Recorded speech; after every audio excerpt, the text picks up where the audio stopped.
au Cameroun là. C'est pas Côte d'Ivoire de Souk Gbagbo, hein. Je ne crois pas. Parce que Souk Gbagbo là, tu ne pouvais pas présenter une route en Côte d'Ivoire Cameroun. Et le narguer avec, c'était pas possible. Tu n'étais même pas capable de monter une petite route en Côte d'Ivoire pour narguer un Camerounais avec. Mais aujourd'hui, vous narguez le Camerounais avec votre route. Et qui a fait? Qui est à l'œuvre de ça? Vous narguez le Camerounais avec nos stades. Qui est à l'œuvre de ça? Nos universités, qui est à l'œuvre de ça? Ou bien les universités Alassane a construit là, ce sont ces enfants qui vont aller fréquenter là-bas. Ce sont ces enfants qui vont aller fréquenter là-bas. Diant, à un moment donné là, soyez un peu logique. C'est ce que nous on vous dit. On peut critiquer. Mais ce que vous faites là, c'est la méchanceté pure et simple. Et vous allez répondre. Le monsieur, oui, à notre temps, on ne répond pas avec la justice. On vous met en prison, on vous nourrit étant en prison, on vous corrige, et puis après là, vous ressortez, vous devenez droit de vos bottes, vous devenez comme des chiens dressés. Oui, c'est de ça il s'agit, on vous dresse. Alassane Ouattara dresse les opposants. Il veut leur montrer comment on fait la politique. Il veut leur montrer comment on fait la politique. Parce qu'à votre temps là, pour le fait même de s'appeler Ouattara là, tu pouvais te retrouver au cimetière. Le fait de s'appeler Koulibaly, tu pourrais te retrouver au cimetière. Ça, c'est à votre temps. C'est de ça qu'on parle. Donc aujourd'hui là, si vous dites qu'on ne peut pas parler, on te met en prison là, mais à notre temps, on ne parlait même pas. Moi, j'ai failli être Dja Yam Sokoro à cause de mon nom. À cause de mon nom, j'ai failli être Dja. Vous savez de quoi on parle? Ou bien vous pensez que la Côte d'Ivoire, elle est née hier sur Alassane Ouattara? La Côte d'Ivoire existe depuis pas mal d'années, depuis plusieurs décennies. Et nous sommes tous contemporains de l'histoire de la Côte d'Ivoire. Donc vous n'allez pas manipuler les cerveaux, ce sont les esprits faibles que vous pouvez manipuler. Sinon, Gbagbo a dirigé ce pays, on sait ce qui se passait dans ce pays. Lui-même, Gbagbo Laurent, a reconnu que oui, les frères du Nord étaient ostracisés, les frères du Nord étaient embêtés sur le corridor à cause de leur patronyme. Toi, un président de la République, tu es d'accord avec ça? Que parce qu'un Koulibaly du Mali et puis un Koulibaly de Côte d'Ivoire, ça s'écrit de la même façon. Donc le policier peut faire la confusion. Mais tiens, quelle irresponsabilité de la part d'un président de s'exprimer de la sorte. Alors que la différence entre un Koulibaly du Burkina et un Koulibaly de Côte d'Ivoire, c'est la personnalité. C'est ça la différence. La différence, c'est pas l'écriture du nom. C'est pas l'écriture du nom, c'est la différence entre les deux là. Celui-là, il a une pièce d'identité ivoirienne dont il est ivoirien. L'autre, il est burkinabé, il a la pièce burkinabé. Je peux parler, s'il vous plaît? Je vais fermer mon micro dans une minute, pardon. Je peux parler, s'il vous plaît? Je vais chuter. Parce que là, je reprends le temps de parole. Permettons-lui, c'est pas grave. Permettons-lui, il a déjà fait. Voilà, merci. Et quand un président de la République justifie ces choses-là pour dire non, le policier peut faire la confusion. Mais ça, j'appelle même pas ça un président. Même un chef de quartier ne peut pas s'exprimer de la sorte. Ah, donc on peut reconnaître quelqu'un par sa nationalité avec le nom qui est sur sa pièce. C'est-à-dire que regardez le nom, non, toi, ton nom Koulibaly là, hey, toi, ça c'est pas, non, Koulibaly là, c'est pas ivoirien. Hein. Non, le policier, regarde, non. Et puis il prend la pièce. Et vous dites que non, pour une affaire de boubou, on ne peut pas prendre les armes. Oui, on peut prendre plus que des armes. On peut prendre même des bombes. Parce que c'est une atteinte à la dignité humaine. Vous connaissez ce qu'on appelle la dignité? La dignité humaine, là, ça ne se négocie pas. Donc les frères du Nord, là, moi je suis à Caen, mais les frères du Nord, leur combat, là, moi j'ai épousé ça parce que j'ai failli être victime. Nous, Toutes tes vidéos, il n'y a pas un dedans qui a porté beaucoup. Je suis pas là, je suis pas là. Non, je suis en train de chuter. Je suis en train de chuter. Je vous donne un exemple. Vous connaissez le ministre Siandou Fofana. Siandou Fofana, là, d'autant vont penser que c'est un nordiste, mais il est purement Akan, Agni, de père et de mère. Mais à cause de la religion, il s'appelle Siandou Fofana. Donc celui-là, si on corridor, si on prend sa pièce parce qu'il s'appelle Siandou Fofana, malgré il a Agni, on va le traiter d'étranger et puis lui créer une frustration. Ça ne mérite pas qu'on prenne une bombe pour exploser la tête de tous ceux qui sont à la tête de ce régime moribond là. C'était justifié. Merci, je fais mon micro. Ok, je peux parler maintenant, s'il vous plaît? Non, pardon, attends, pardon. Tu viens d'arriver l'autre aussi. Pardon, mère divine, pardon. Pardon, 2 minutes seulement. Avant de répondre d'abord, il s'appelle Caniche. L'os, pardon, il s'appelle Caniche. Donc, c'est pas l'homme. Il fait partie des animaux, ce type-là. Maintenant, il revient encore. Voilà. Tant de babou, vous criez, tant de babou, toujours. En c'est ce que vous faites. Dans le gouverneur de Gbagbo, là, il te répète encore si tu ne sais pas. Vous étiez dedans, tout le monde était dedans. Gbagbo, sur 33 ministres, il avait 7 ministres, 2 fois 10 ministres, c'était son las. Donc, de 1, vous le dépassez dedans. Donc, Gbagbo a gouverné avec tout le monde. Donc, ce n'était pas son temps. Tout le monde a géré le pays. Donc, il n'y a pas eu temps de Gbagbo. Maintenant, concernant les péages, tu ne voyages pas, tu ne connais rien, tu dis non, tu as voiture, ouais. Moi, là, il n'y a pas de voiture, ça, non. Il y a la médecin piqué, il reconnaît.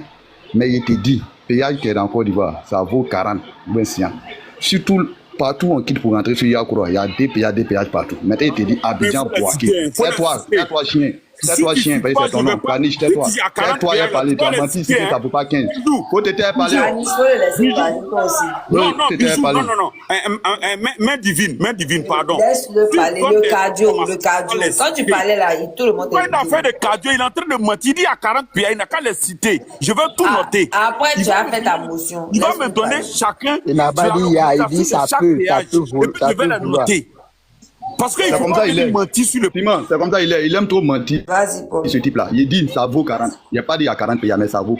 Voilà, on met 30, 35. Si ça vaut, il va parler. Bisous. Il n'a qu'à citer les péages là. Pardon, il a encore dit quoi? Il n'a qu'à citer les péages. Moi, je vais les noter. Il ne cite rien. Il prend par exemple directement, il prend Bassam, Boaké, ça fait 5 péages. Tu compares Katiola, le 6, ça fait déjà 6. Tu vas prendre côté Yamsoukro pour aller dans les man, tout ça, tu vas payer D. Tu vas prendre pour aller vers Boisflé là, tu vas payer D. Tu viens côté à Bangourou, tu vas payer D. Il y a trop de pays à Abidjan, il y en a encore. Tu as dit pas tes 15 que tu as dit là, mets ça en ta tête. Il y a trop. Puis bon, fait. Tais-toi, il va parler là. Tais-toi, il va parler. La femme là. On n'est pas encore arrivé à 20, on continue. Chien là, la femme, c'est ton nom qui est Caniche. On n'est pas encore arrivé à 20, on continue. Chien là, faut tout était. Quand il dit 40 ans, parce qu'ils ont dit écoute-moi, chien là, faut c'est ton nom, tu as mis Caniche, c'est ton nom. Non, mais continue de citer, je note. Faut t'éteindre, Caniche. Faut arrêter de ton micro. Ok. On peut pas faire des autres ici. Encore, il revient. Il n'a qu'à aller regarder les papiers. Ils ont dit en fin 2025, ils allaient ajouter 24 péages dessus. Il ne faut pas y aller. Tu es un menteur. Même dans le commentaire, c'est faux. Tu as un menteur, et puis tu me dis c'est 40. Bijou, il dit il y a 40 péages, il n'a qu'à citer. Hein. Il n'a qu'à citer. Caniche. Et puis on va atteindre les 40 là. Ce menteur-là. Caniche. Idiot. Ce que toi-même tu fais là, attends Paul, avant que tu prennes la parole. Ce que toi-même tu fais là, ça te plaît? C'est pas une affaire de ce que il n'est pas ça, il n'est pas ça. Il doit retourner à l'université. Il n'a pas dit la vérité, c'est tout. Il n'est pas ça. Il y a 10, il y a 10, pourquoi il dit à 40? Tu penses que dans ce que tu as dit, tu as dit la vérité aussi? Mais ce qu'il a dit là, il n'y a rien de faux dedans. Tu as menti même. Moi, il a dit tu as menti. Ce qu'il a dit qu'il est faux là. On a fermé ton micro et puis on t'a écouté. Donc, il a qu'à te répondre aussi. La voix est là. La voix est là. Faut fermer ton micro là-bas. Vas-y, Paul. Je répète encore, Abidjan, Soma, il y a combien de pays ici? Abidjan, 2 ou bien 3, non? Voilà, ça, Soma, il laisse. Mais je suis en train de prendre tout droit, Soma. Il dit Bassam, Boaké, Soma. Ça fait 5 péages. Tu comprends? Il a dit 40, il faut citer. Oh, tiens-toi là-bas, oh. Hey, c'est quelle maladie même? Ton nom Caniche a été fatigué? Animal là. Alors, ici, je suis Boaké, Soma. Ça fait 5 péages. On complète 4 heures ici, c'est ici. Maintenant, il dit, pour quitter toute l'entrée pour venir sur Yakoura, pour aller dans les Saint-Fra, pour aller dans les Mans là, il y a des péages partout. Tu viens côté à Bangourou, il y a des péages partout pour rentrer. Tu vois côté, on ne peut pas compter même. Maintenant, il te dit, va regarder encore les papiers. Fin 2025, ils ont dit, ils vont ajouter 24 péages. Donc ça fait 45, un truc comme ça. On te dit quelque chose, tu es en train de crier. Tu viens tenter mentir. Maintenant, comme tu étais témoin de beaucoup de choses, il faut prier Dieu la lettre de Baba Nonka, c'était aller témoigner des choses. Tu es là, tu mens ici. Côté où on contrôlait les papiers. Pourquoi on contrôlait les papiers? Et puis ça arrivait sur vous, les gars des Nordistes. Il y a eu quelque chose, les Burkinabés se sont mélangés avec vous, les Maliens se sont mélangés avec vous. Donc, vous êtes à peu près même nom à eux. Donc, il fallait forcément contrôler les papiers. Et ça, c'est injuste. Si on dit monte ton papier, c'est pas injuste parce que ça chauffait. Si ça venait, le problème venait du Ghana, ou bien, c'est pas autre pays là. Forcés, ils allaient contrôler vers Boisseau là-bas. Forcés, ils allaient même nom les Ghanais. Ils allaient contrôler fort. Est-ce qu'on va contrôler les gens comme ça? Mais il y a eu quelque chose, les gens se sont mélangés, et puis ils se cachaient dans les camions pour venir sur Abidjan. Donc, il fallait fouiller et rentrer facilement. Donc, il fallait fouiller, c'est ça, c'est pas normal. Il y a eu quelque chose. Ce sont les gens, en ce moment, les Burkinabés des Blaise, les Maliens de ATTAC, ils chassaient les gens à Abidjan ici, ils se cachaient, ils venaient mal, ils faisaient mal, et puis on mettait sur les gens du Nord. Donc il fallait que les gars contrôlent, et c'est ça, il ne faut pas qu'ils vont contrôler ça. On contrôle. Si le problème venait encore du Ghana, ils allaient contrôler. Parce que nous, les gars, moi, je te dis, toi, tu dis non, tu es à Caen, là, moi, je suis à Caen, je suis à Nîmes, des Krendiabo, à Boisseau, ma vie. Il faut donner ton village, donne ta vie. vous êtes là, je suis tant, un menteur comme ça. Si le problème venait vers Ghana, là, il te dit ça encore. Si le problème venait de Ghana, ils allaient contrôler fort les Agnis. Alors, ceux qui ont à peu près même nous, les Kofi, nous, la Kassi, Kofi, on a à peu près même nous, les Ghanéens. Ils allaient contrôler fort pour voir. Ça, c'était ça. Et c'est ça la discussion dedans. Maintenant, tu dis Babou a fait 3 mois de gouvernement, vous l'avez attaqué. 3 mois, dans 3 mois, il vous a fait quoi? Il a attaqué les gars du Nord, ou bien il les a insultés en 3 mois, et puis ils sont venus l'attaquer. Il faut dire ça d'abord, on ne voit pas ce qu'il vous a fait. Les gens avaient déjà leur programme en tête. Il fallait qu'ils forcément gèrent le pays. C'est tout. Non, Babou n'a rien fait. Quelqu'un qui vient en novembre et en fin octobre, 25 octobre, 7 janvier, on l'attaque. Il a fait quoi? Il a fait quoi qui? Il a insulté un autre, il a mis quelqu'un en prison là-bas. Vous venez dire non, que Babou n'a rien fait. Pourtant, vous ne voulez pas laisser travailler. On parle ça, il ne faut pas en parler ça. Au moins, s'il avait fait quelque chose, un an après, on dit, mais depuis il est venu un an, mais il n'a rien commencé. Mais 3 mois, on peut faire quoi? On va dire au sérieux, il a été formé son gouvernement, bien. On l'a attaqué. Et puis après, on l'impose des choses. Mais dites merci à la France. C'est tout ce que on vous dit. Sinon, les gens sont mébaillés, vous disent non, il est incapable, ils l'ont attaqué, c'est pour ça. Il n'avait pas été incapable. Il n'y a jamais d'un pays, une rébellion qui a pris le tsunami, jamais de la vie. Mais c'est parce que la grande France en ce moment était derrière vous. Tout ce qui est décidé à l'ONU, en ce moment, Russie ne parlait pas trop. La France et les Américains, c'est eux, on écoutait à l'ONU. C'est ça qui vous a sauvé. C'est la France qui s'est mise au milieu. Sinon, une rébellion ne peut jamais gagner un combat, ne peut jamais gagner une armée d'un pays, jamais de la vie, si cette rébellion n'est pas protégée par une grande puissance. Dites bien, mais c'est la France. On a vu après que c'était vraiment la France qui s'est mise derrière vous. C'est ça qui vous a sauvé. Qui a venu parler de nous que Babou n'a rien fait. Babou n'a pas protégé le pays. S'il n'y a pas France, depuis longtemps, c'est la rébellion des députés. Quand ils sont venus à Abidjan, ils voulaient faire les camps, ils n'ont pas fui pour aller au Burkina. C'est comment les gars les propres. Et puis quand ils sont revenus, ils ont pris les Boaké, on les a propres encore. L'armée allait les gagner. C'est ça, France est venue parler. Dada est venu le Bénin qui peut gagner quelque chose. Dites Dieu merci à la France. Vous venez, non, Babou n'a rien fait. Vous connaissez quoi? Il te répète encore. Si 33 ministres, Baba avait 7 ministres. Tout le reste, c'était gouverné, il y avait PDCI, il y avait RAIDPP, ils l'ont forcé, ils l'ont mis dedans. Son premier ministre était qui depuis 2002. Vous avez envoyé les Cédric Diarra, vous avez envoyé les Bani, vous avez envoyé un blim et un peu comme un Soro Guillaume de force. Le gars n'a même pas pu gouverner, vous venez ici, Charles, vous parlez. Qui était ministre des infrastructures si tu n'as pas eu route chez toi? Il faut partir en ces temps-ci. En ces temps-là, qui était ministre des infrastructures? Va voir pourquoi il n'y a pas eu route. C'est pas Babou, c'est pas le ministre de Babou qui lui-même l'a mis en place et puis le gars n'a pas travaillé là-bas. Parce qu'il a mis ministre PDCI. PDCI, il était même chose, IDPL, les gars de Soro en ce moment. C'est eux, ils étaient ça. Va voir ministre de, c'est pas l'énergie, un truc comme ça. Un temps, on coupait toujours courant à Abidjan, ici en Côte d'Ivoire. Tout ça, ils étaient d'emmerder Babou dans son gouvernement. Quand il fait programme, il doit aller faire quelque chose. Comme c'est eux, ils sont là-bas, ils embrouillent tout le monde, et ils cartaient tout. Ils venaient dire que Babou n'a rien fait. Regardez d'abord, avant de parler, regardez qui était ministre en ce moment, de quelque chose, de telle chose. Voilà. Maintenant, les ministres de Babou, vous regardez, ils étaient où, et puis ils n'ont pas reçu là-bas. Voilà, ministère. C'est bon, je peux parler maintenant. Vous avez laissé parler, monsieur. Voilà, il faut parler, pardon. Ministère de l'infrastructure, beaucoup, c'était Charles Kofi Dibi. C'est pas à lui de parler d'abord. S'il y a quelqu'un qui doit parler ici, c'est Fatih. Et puis après, Fatih, c'est lui. Ça fait presque 1 heure que j'attends, quoi. Non, mais on fait par ordre d'arrivée. La personne qui était là avant toi, c'était Fatih. Vous êtes arrivé après moi, hein? D'abord, avant Fatih, avant que tu prennes la parole. Les gars, tapoter avant. Allez-y, je vous en prie, madame, allez-y. Oui, moi je tiens à vous dire que franchement dit, votre haine viscérale, elle finira par vous tuer. Surtout l'année qu'on commence là, il va falloir que vous essayez quand même de passer outre quoi, parce que là, votre confrérie de sorcellerie en train de traiter tout le monde, voilà, d'étrangers. Vous saviez quels sont les gens du Nord qui sont vraiment des Ivoiriens et ceux qui ne le sont pas.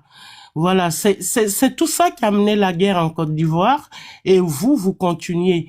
Et puis j'entends un certain l'autre qui est très arrogant, qui est au-dessus là, qui vient de parler avant que je ne prenne la parole. Je pense que toi, t'as jamais voyagé en fait. Tu n'es jamais sorti de ton confort d'Abidjan ou de la Côte d'Ivoire. Et en plus, il nous parle, déjà même au niveau de la Côte d'Ivoire, tu connais rien déjà pour tout commencer. Parce que quand tu me dis que tu es Agni et que tu ne sais pas que des Agni, il y a des Agni en dehors qui ont des noms musulmans, qui sont même musulmans. Même moi qui te parle, je suis d'Agni Blekro. J'ai une partie d'Agni Blekro. Mes parents, quand tu arrives à Niblekro, tu verras la grande cour qui est là-bas. Nous, on a un diablin, on est mélangé. Chez nous, ça parle l'agni et ça parle le djoula. Et on a les noms musulmans. Il faut arrêter, hein. À un moment donné, il faut arrêter. Et vous mélangez tout, vous savez même pas faire de la politique. N'importe qui se jette dedans et dit tout n'importe quoi. Ça, c'est de la politique, ça? Hein? En plus, tu nous parles des infrastructures. Demande, pose-toi bien la question. Hein. Même les pays développés, hein, l'Europe, on paye, comment dirais-je, les pays, il y a des péages partout. Donc, il faut arrêter. Si tu n'as pas eu de voiture, toi, tu crois que tout est cadeau. La route, ça s'entretient. Vous pensez que c'est simplement faire une route et puis bon voilà, dans 30 ans, dans 40 ans, la route elle n'est plus bonne. Une route, ça s'entretient. Donc il faut la payer. C'est tout à fait normal, c'est légal et c'est partout pareil. Donc c'est pas un pays en sous-développement qui va vous faire cadeau. Vous rêvez, hein? Sortez de vos rêves un peu. À un moment donné, il faut arrêter hein, d'insulter les gens, de traiter les gens de ceci. C'est vous qui saviez, c'est vous qui avez le titre de séjour de la Côte d'Ivoire. Qui est ivoirien, qui ne l'est pas. Les autres, ils ne le sont pas. Quand, par exemple, ils font pas partie de votre politique, ils sont pas ivoiriens.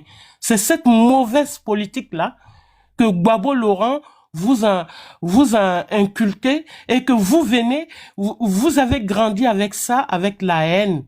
Quand vous me parlez de ce mec, il a fait quoi pour la Côte d'Ivoire? Les déchets toxiques, c'était lui. Il a amené tout n'importe quoi en Côte d'Ivoire. Il n'a rien fait à part aller danser à la rue Princesse. Et puis en plus de cela, quand j'entends vous me parler de ce monsieur, je sais même pas de qui vous parlez. Quand vous le voyez là, est-ce que ce monsieur, il a tous les neurones? On lui donne aujourd'hui la Côte d'Ivoire. Est-ce qu'il pourra la gérer? Il peut pas. Il n'a même plus les facultés pour gérer la Côte d'Ivoire. Donc, revoyez vos dix, hein, au lieu d'insulter les gens, de traiter de celui-là. En plus, on vient parler de politique. Quand on parle de politique, on doit dire ce qui est fait, ce qui n'est pas fait. Mais vous, c'est pas le cas. C'est d'indexer les gens, de traiter les gens de non-ivoiriens. Vous pensez que c'est de la politique, ça? Et à insulter, et à dire des mots qui fâchent. Et l'autre, il s'est dit que lui, il a nié. Ah, pauvre. Moi, je m'arrête là. Moi, les longs discours, je n'en suis pas dedans. Simplement, je suis venu vous dire, il faut arrêter d'insulter. Merci, ma soeur. Je peux parler? Merci beaucoup, ma soeur. Vous pouvez parler. Mère divine, pardon. Il y a répondre à cela. Non, mais c'est pas possible. J'attends. D'accord? Tu n'es jamais sorti de la Côte d'Ivoire, tu ne me traites pas de celle-là, d'accord? Tu n'as pas le temps qu'on est venu avec vous. Vous montez sur vos grands chevaux. Oui, ma soeur Fatih, il faut les laisser. Ils n'ont aucun respect pour les gens. Non, ce que vous faites là, c'est pas bien. Ma soeur Fatih, tu as totalement raison. Ils n'ont aucun respect pour les gens. Je vais prendre la parole. Ma soeur Fatih. Comme ça. Quand elle dit quelque chose, c'est pour répondre si c'est moi. Ferme ton micro. Non, ça fait presque 1 heure que j'attends. Excusez-moi. Fatih, tu sais, je vais t'expliquer en réalité l'origine de toute cette haine envers les gens du Nord. Tu sais, il y a 3 grandes civilisations en Côte d'Ivoire. Il y a la civilisation Akan, la civilisation Krou et la civilisation Mandingue, ceux du Nord. Et après l'indépendance, après le rétablissement de la Côte d'Ivoire, les deux civilisations Krou et Akan, ils se sont menés une guerre de pouvoir. Ils ont essayé de dominer par là-haut la Côte d'Ivoire, c'est-à-dire le pouvoir administratif. Pendant ce temps, la civilisation du Nord, les gens du Mandingue, les nordistes, ils ont essayé de dominer par le bas, c'est-à-dire ils ont réussi à accéder au secteur clé de l'économie, le commerce, le transport et même l'immobilier. Ayant accès à tous ces 3 secteurs clés, maintenant qu'ils ont dominé ce secteur clé, ils ont voulu avoir le pouvoir politique. Et ça, les 2 autres civilisations n'ont pas voulu l'accepter. Ce que je vous dis là, l'un des plus grands théoriciens de l'ivoirité, Niamke Kofi, il était conseiller, Niamke Kofi, conseiller du président Bédié, il a dit ouvertement dans une vidéo. Il dit que non, les gens du Nord, ils ont le pouvoir économique. Maintenant, c'était le pouvoir politique qu'ils voulaient. Et ça, on ne voulait pas l'accepter. Vous imaginez un peu? C'est de ça qu'il s'agit. Et j'aimerais bien répondre à monsieur Francis, qui se permet d'insulter les gens du Nord, de déchets, enfin, des mots, mais juste d'une incroyable violence, quoi. En bon, vous pouvez traiter les gens du Nord de peuples désordonnés. Dans toute la Côte d'Ivoire, quel est le seul peuple qui a fait une civilisation? On a fait la civilisation mandingue, l'empire de Congo, l'empire mandingue, même l'empire du Ghana. Comment s'appelle le président, le premier président ghanéen? C'est parce qu'il s'est inspiré de cet empire qu'il a appelé son empire Ghana. Sinon, le Ghana actuel n'a rien à voir avec l'ancien empire du Ghana. L'ancien empire du Ghana, c'était fait par des Malinké et des Soninké. Et donc, venir traiter ce peuple aujourd'hui de peuple désordonné, de peuple déchet, qui n'a aucun respect, qui n'a pas de civilisation, mais laissez-moi rigoler un peu, quoi. Vous avez quelle histoire au sud, là? Vous avez quelle histoire? Personne ne connaît votre histoire. Quand on fait l'histoire de la Côte d'Ivoire, on parle de Soundiata Keita, des gens qui ont résisté à l'empire colonial. Ça venait du Nord. Oui, le peuple du Nord est un grand peuple. Oui, on est le seul. Aujourd'hui, on nous traite de rebelles. Oui, on n'est pas les premiers rebelles de la Côte d'Ivoire. Hein. Les premiers rebelles de la Côte d'Ivoire, c'était le peuple Krou. Les Krabé Nyagbe, eux, ils ont voulu, c'était des sécessionnistes. Ils ont voulu créer leur pays, qu'on appelle l'empire, le pays des Burnis. Parce que ça a été maté par Oufoué. Mais le seul peuple qui peut monter une rébellion qui aboutit sur le peuple du Nord. Nous, on est un peuple guerrier. On a résisté à la colonisation. Qui ignore l'histoire de Samori Touré? Qui l'ignore? Attends 2 secondes, s'il te plaît. Attends. Non, mais... Aïe, tu me dis non. Attends, je t'ai pas dit tu vas pas parler. Ok, vas-y. Vakaba, parce que j'ai vu, on parle beaucoup de ce monsieur-là. Putain, il était là, il avait fait une demande. Vakaba, je sais pas si tu es là, redemande. Voilà, redemande, tu vas monter, Vakaba. Voilà, je crois que c'est ça. Je crois que c'est lui qui fait les directs sur tous les rebelles, là. C'est bien lui. Ouais, c'est bon, je sais pas, il est parti. Vas-y, mon frère, je te remets ton temps, là, vas-y. Ok, merci. Donc oui, nous traiter de rebelles, c'est la plus grosse fierté. Parce que la rébellion, c'était la démonstration d'un peuple qui est éduqué et qui est discipliné. Parce qu'aucun peuple en Côte d'Ivoire ne peut monter une telle rébellion que ça va aboutir. Nous, on est fiers d'avoir mené la rébellion. Parce qu'on était ostracisés, tout simplement parce qu'on n'avait pas le pouvoir politique. Vous savez, la politique, ça n'a jamais été... Sincèrement, nous, la politique, à la rigueur, on s'en foutait. Ce qui nous valait, ce qui nous faut, c'est l'économie, le pouvoir politique. À partir du moment où tu nous empêches de faire ça, là, on s'intéresse à la politique. Nous, maintenant, notre commerce, hein, on avait tous les secteurs qui étaient l'économie. Mais à partir du moment où il a commencé à faire des ostracisations, où votre président Gbagbo qui vient s'asseoir devant des journalistes, qui dit que si le peuple du Nord est ostracisé parce que le Koulibaly de Côte d'Ivoire s'écrit de la même manière que le Koulibaly du Mali.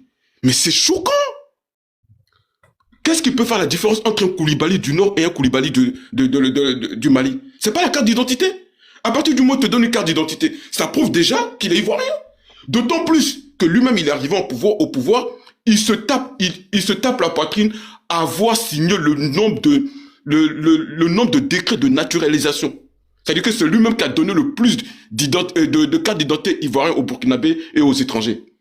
Donc, il est normal que si tu vois un Koulibaly du Mali avec une carte d'identité ivoirienne, puisque c'est toi qui lui as donné. Donc, qu'est-ce qui te surprend? Non, en réalité, c'était une ostracisation. Parce qu'on voyait que ce peuple s'approchait du pouvoir et on ne voulait pas. C'est ça le problème de la Côte d'Ivoire. Parce qu'ils estiment qu'on avait le secteur clé de l'économie, le commerce, le transport et l'immobilier, et donc ils ne voulaient pas nous donner le pouvoir politique. C'est pourquoi on a traité Ouattara de tous les noms. Ouattara, c'est un Ivoirien de souche multiséculaire. Il est originaire d'empire. C'est un descendant d'empereur. C'est pas moi qui le dis, hein. C'est Oufoué qui l'a dit. La vidéo se trouve là. La vidéo se trouve là. Le patriarche Oufoué a dit que Ouattara est un descendant d'empereur. C'est le descendant de Sékou Ouattara. Et quand vous dites que les Djoula ne sont... Djoula, c'est pas une ethnie. Ben, je vais vous raconter cette histoire. Djoula, c'est bel et bien une ethnie de Côte d'Ivoire. Djoula ne veut pas dire commerçant en malinké, hein. Je vais vous dire le vrai mot pour dire commerçant en malinké, je vais vous dire ça aujourd'hui. Le vrai mot, c'est Djaka. Quand le malinké vous dit Djarakoum, là, c'est le fonds de commerce. Vous voyez? Djarakoum, c'est le fonds de commerce. Donc, le commerce, c'est le Djaka. Maintenant, le mot Djoula est venu où? Le mot Djoula est venu parce que pendant l'empire du Mali, les plus grands peuples, ceux qui menaient le commerce de diamants d'or, c'était les Djoula. Les gens de Ouattara, là. C'est après la chute de l'empire, ils ont fait un conglomérat vers Congo. Pour aller faire un grand empire. On appelle ça l'empire de Congo.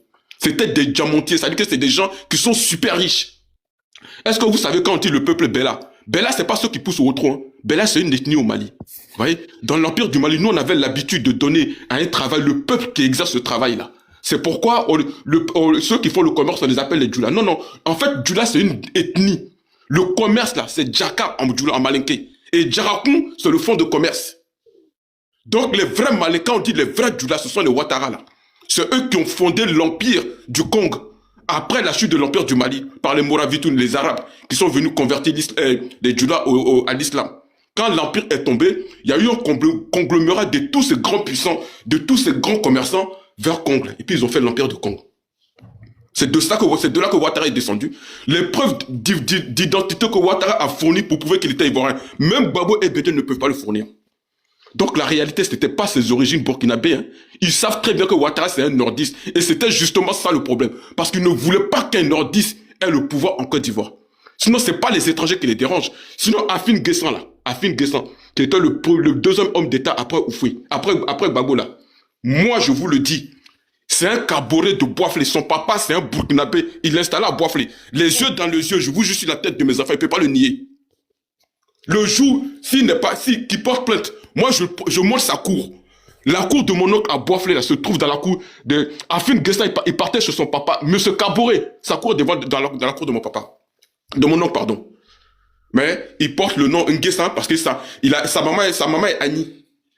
Mais son papa, c'est un burkinabé. Mais nous, tout ça, nous, on fait rien avec ça. On n'en a rien à foutre. À partir du moment où il est né en Côte d'Ivoire, il a une carte d'identité ivoirienne. Pour moi, ça me suffit. Moi, je vis en France. Je suis franco-ivoirien.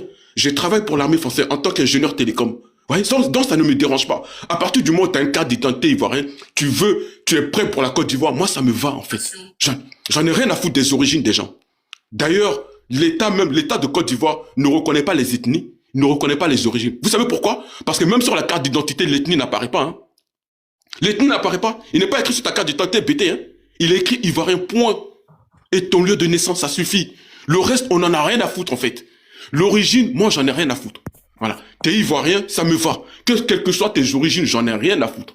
Voilà. Si un BT vient aujourd'hui et qui donne un programme de gouvernance en Côte d'Ivoire qui peut faire avancer la Côte d'Ivoire, moi je mets une campagne pour lui, j'en ai rien à foutre. Voilà. Qui ce soit du pas, j'en ai rien à foutre. Maintenant, on va parler des mandats. Mais vous êtes sérieux là? Le monsieur qui vient nous dire que non, si ce n'était pas la France, la Côte d'Ivoire, la rébellion n'allait pas aboutir. Ah bon? Et puis Gbagbo a été décoré, a donné la Légion d'honneur à l'armée française pour s'être interposé entre les rebelles et l'armée loyaliste.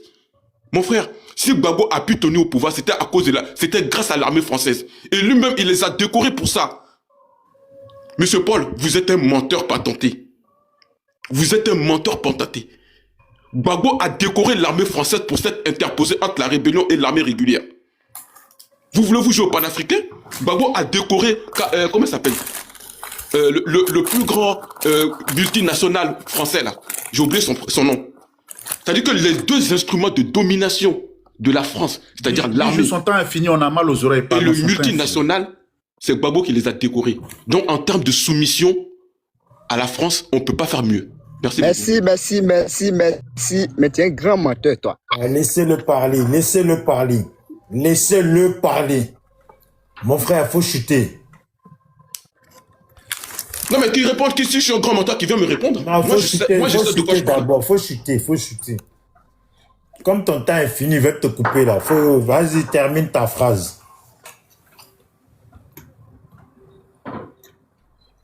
Vas-y, Lodos, il faut finir. Non, mais j'ai terminé, il n'y a pas de souci, allez-y, hein, j'ai terminé. Ah, Lodos. Donc, moi, j'avais un truc. J'attends le papato. J'avais un truc à dire. J'avais sommeil, mais le Vakaba là m'a réveillé. J'aurais voulu qu'il soit là. S'il te plaît, je vais répondre un peu, s'il te plaît. Mais Francis, s'il te plaît, moi-même là, tu as vu, je ne dors pas. Voir comment je suis en train de vieillir. J'ai dit, mon frère, merci. Hein. Donc aujourd'hui, par ta bouche à toi, on est en train d'apprendre que tous les autres nordistes qu'on a trouvés sur panel qui ont dit que Djoula n'est pas ethnie là. C'est tous des menteurs, sauf toi. Les Guinéens, les Maliens avec lesquels nous on a parlé, même des Burkinabés qui parlent, qui disent que Djoula là, Hein? C'est pas ethnique de la Côte d'Ivoire. Tous ces gens-là, ce sont des menteurs. Sauf toi. Toi, tu es un historien, c'est toi qui connais. Je vais te répondre. Voilà. Sinon nous, là, nous ne sommes pas des enfants. Je vais te répondre. Si vous posez la question aujourd'hui. Non, mais je vais répondre à la question. Si vous demandez aujourd'hui, est-ce que Bella c'est une ethnie? 90% vous diront que c'est pas une ethnie. Alors qu'en réalité, Bella c'est une ethnie au Mali. Vous savez? Bella c'est une ethnie au Mali.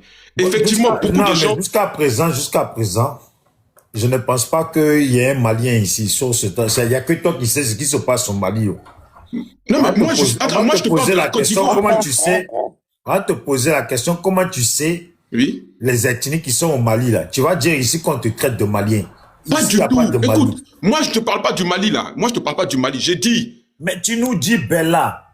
Si tu me dis Bella, moi, j'ai vu dans les commentaires, il y a une Bella dedans. Depuis tout à l'heure, je lui ai écrit, elle me répond pas. Voilà. Donc, si tu me dis qu'il y a Bella... Vous pouvez donner parole à autre personne. Bijou, je réponds à ta question. Oui, Bella est une ethnie au Mali, oui, c'est vrai. Et donc, où est le problème? Mais je connais une Bella, moi. La seule Bella que moi, je connais, là. Déjà, elle n'est pas malienne. Voilà. Depuis, elle est dans les commentaires, je lui ai écrit, elle ne me répond pas. Maintenant, toi, tu dis que Bella, là, elle est malienne.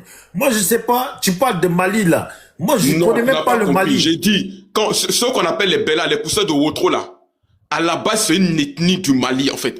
Parce que dans l'Empire, je vous explique, en fait, dans l'Empire mandingue, on a eu toujours l'habitude de donner à une activité le peuple qui exerce cette activité-là. Dis-moi, c'est quoi un empire? C'est quoi ça? C'est quoi un empire? C'est quoi un empire? Qu'est-ce que vous appelez ça? L'empire, c'est quoi? Mais je te réponds. Mais calme-toi, mon frère, je vais te répondre, il n'y a pas de souci. Ah, c'est Francis, hein? Non, mais il n'y a pas de souci, t'inquiète pas, je veux te répondre. Non, c'est moi, je n'insulte pas. C'est Francis. C'est vous qui êtes venu insulter, traiter les gens de déchets et tout ça, alors que bon, moi, je ne veux pas rentrer dans ce niveau-là, tu vois. Ce qu'on appelle un empire, c'est un peuple qui parle la même langue, avec la même histoire, et le même projet de société. Aussi simple que ça. Je vais vous dire quelque chose. Tous les pays africains... Non, je continue. Tous les pays africains... S'il te plaît, Attends 2 secondes, on y va doucement. Au Ghana, là. Au Ghana. Vous dites que l'empire du Manding se trouvait au Ghana. Est-ce que Ashanti est une langue commune avec la langue Chebela? Merci. Non, mais je te parle de l'empire du Ghana. Je te dis que l'empire du Ghana n'a rien à voir avec le Ghana actuel. Hein? Est-ce que tu sais ça au moins? L'empire du Ghana, l'empire du Ghana se trouvait à cheval sur le Mali. C'est quoi l'empire? La Mauritanie. Mais c'est ce que je viens de te dire. C'est un conglomérat de peuples qui parlent la même langue, que la même histoire. Aujourd'hui, c'est quasiment les mêmes définitions qu'une nation aujourd'hui. Je te fais remonter, hein, parce que l'autre Vagaba est revenu. S'il te plaît, pardon. Je vais à l'école. Voilà, Vagaba est revenu. Donc, je vous disais, pour qu'on soit clair, quand on dit le peuple Djoula, parce que souvent les gens pensent que non, Djoula ça veut dire commerçant. Non, le vrai mot de commerçant, parce qu'effectivement, ça a perdu son sens. Toutes les langues sont en perpétuelle évolution. C'est une réalité. Mais le vrai fond, quand on dit le Djoula en malinké, on appelle ça Djaka. Et vous demandez à n'importe quel Djoula aujourd'hui, Djarakoun, ça veut dire le fond de commerce. Tu as vu mon frère? Tu sais, non, mais je vous l'explique parce que les gens ne le savent pas. Mais écoute, toi, tu sais tout. Attends, tu vois, non, mais Francis, attends, Francis, s'il te plaît, là. C'est important, Bijou. Ouais. Tu sais, aujourd'hui, là, Côte d'Ivoire, là, on parle de Nouchi, non? Le Nouchi, là, est-ce que c'est une ethnie? Ce n'est pas une ethnie, non? Hein? Non, ce n'est pas une ethnie. Le Nouchi. Bon, merci, monsieur. Donc, tu as tout compris. Donc, le Nouchi n'est pas une ethnie. Bah, c'est le métissage de plusieurs... Le Noshi, ouais. c'est le fruit du mélange de plusieurs... du brassage ethnique, en fait. Voilà. Bon, je veux savoir. Oui? Donc, Djoula, là, en Côte d'Ivoire, c'est une ethnie, quoi. Oui, en réalité, le mot Djoula, non, mais attends, c'est une ethnie. Doucement, mon frère. C'est la première fois que tu montes ce panel, ou quoi? Donc, Djoula est ethnie en Côte d'Ivoire. Oui. Et puis, Djoula est ethnie au Burkina. Djoula est ethnie au Mali ou en Guinée. Donc, Djoula, là, c'est ethnie partout, quoi. Et pourquoi pas? Les Yoruba, on ne les trouve pas seulement au Nigeria? Les Haoussa, on ne les trouve pas seulement au Cameroun, on les trouve Est-ce que tu sais que Bousmani, c'est une ethnie de la Côte d'Ivoire? Oui, Bushman, c'est une ethnie, oui. On les trouve en Éthiopie, oui. On les appelle les hommes de Brousse, oui. Je sais. J'ai dit, est-ce que tu sais que Bousmani, là, c'est une ethnie de la Côte d'Ivoire? Mais pourquoi pas, oui, ça peut être une ethnie de la Côte d'Ivoire, oui. Bah, ils sont situés où? Mais qu'est-ce que vous ne comprenez pas? Non, je te demande, je t'ai dit, Bousmani, là, c'est une ethnie Je vais de la te Côte dire. d'Ivoire. Tu me dis. Non. Parce que moi, je vais te dire quelque je chose. le sais.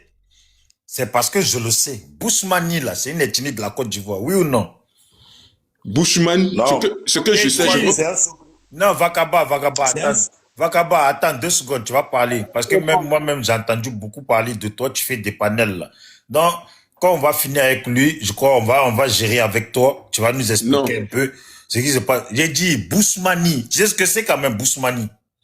Oui, Bushman, ça vient de l'anglais, l'homme de la brousse. Bousmani, Côte d'Ivoire, Bousmani. Écoute-moi, je vais te répondre.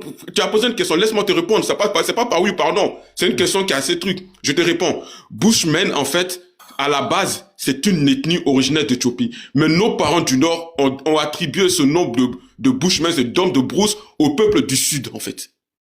Donc, ils ont englobé tout le peuple du Sud sous ce patronyme-là. Sinon, Bushman, à la réalité, c'est une ethnie, mais originaire d'Éthiopie. Toi, tu fais espoir ou bien? Non, attends, s'il vous plaît. Quand allez-y, tapez sur Bushman, allez-y, tapez sur. Il y a mon frère mentaliste qui est là, ça me plaît. Vous voyez, il y a Vagaba là. Francis, toi qui es énervé là, ça va être Vagaba quand on va parler. Vous voyez, c'est lui qui fait les panels sur tous les rebelles là. Il passe sur son panel pour dire que ils ont bien déjà, les gens, ils sont heureux.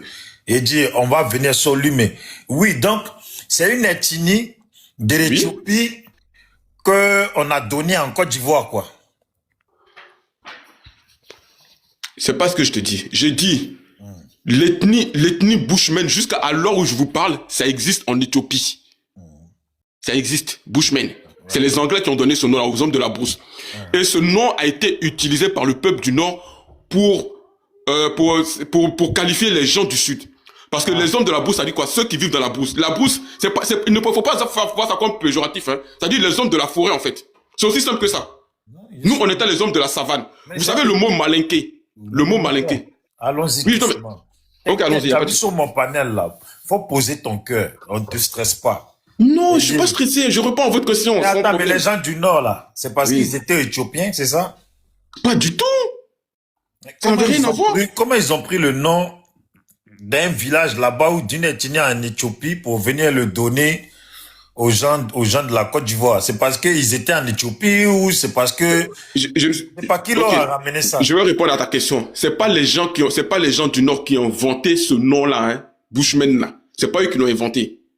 Mais ils ont vu que les peuples du Sud, leurs voisins, avaient les mêmes manières de vivre que ces peuples qu'on appelle les Bushmen là. On les trouve en Éthiopie, on les trouve même au Congo, on les trouve même au bord du... C'est-à-dire que tous les peuples... Regarde, vous savez comment même les gens du Cameroun là, on les appelle aussi les Bushmen. C'est-à-dire que tous les peuples de la forêt, on les appelle Bushmen. Chez nous en fait. En fait, ce que moi je veux juste savoir, c'est pour ça que je veux comprendre. Oui. Tu as vu par exemple, moi, le fait d'avoir vécu en France, je sais que les Arabes, là, c'est ici que j'ai entendu qu'on les appelle les Maghrébins. Oui, Maghrébins, oui, voilà. Imagine, j'y vais en Côte d'Ivoire, je trouve des Arabes, je les appelle les Maghrébins. C'est parce que je les ai vus ailleurs, n'est-ce pas? Absolument, bien sûr.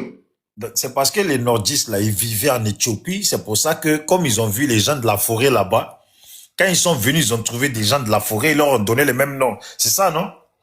C'est possible parce que, effectivement... Mais c'est pas que c'est possible, mon frère. Comme tu nous enseignes, là. Moi, je vais pas à l'école pour qu'on me dise. Laisse-moi répondre à ta question. Mais voilà. En fait, toi, tu veux me poser les questions, tu veux que je te fasse tes réponses à la fois. Laisse-moi répondre. Non, je fais pas répondre. Tu as dit ici, je vous apprends. C'est pas ce que tu as dit? Mais bien sûr. Donc, quand tu apprends là, faut pas que tu dises, je pense. Faut pas penser. Faut nous apprendre ce que tu sais, ce qui est vrai. Nous, là, on va raconter ça à quelqu'un d'autre. Mais allez-y raconter. Moi, je suis sûr de ce que je vous dis. Parce que l'histoire est partie de tout. Parce que tu me parles de Bushman aujourd'hui. Elle est partie de est-ce que le Djoula est une ethnie du Nord? Je vous ai répondu à cette question avec la plus grosse clarté. Oui, le peuple Djoula, dans l'empire du Mandin, on appelait les Djoula ceux qui faisaient le plus de commerce. Ça, on a compris. Pardon. Ok. J'ai dit, Maintenant, d'où vient le mot bushman? C'est-à-dire les nordistes, là. C'est eux qui ont vu les autres là-bas dans la forêt, dans les branches. Et comme parce que dans un autre endroit, les gens étaient dans la forêt, dans les branches, ils les ont appelés la même chose. Est-ce parce que les nordistes là, ils vivaient en Éthiopie ou quelqu'un leur a enseigné ça? Et puis eux maintenant, ils ont vu les autres dans les branches, ils les ont appelés comme ça. Tu dis c'est les nordistes qui les ont appelés comme ça, je te demande s'ils viennent d'Éthiopie, il faut m'expliquer. Non, mais si on veut remonter à des milliers d'années même là, les gens du Nord là même là, ils viennent même d'Égypte. C'est même pas que seulement de l'Éthiopie.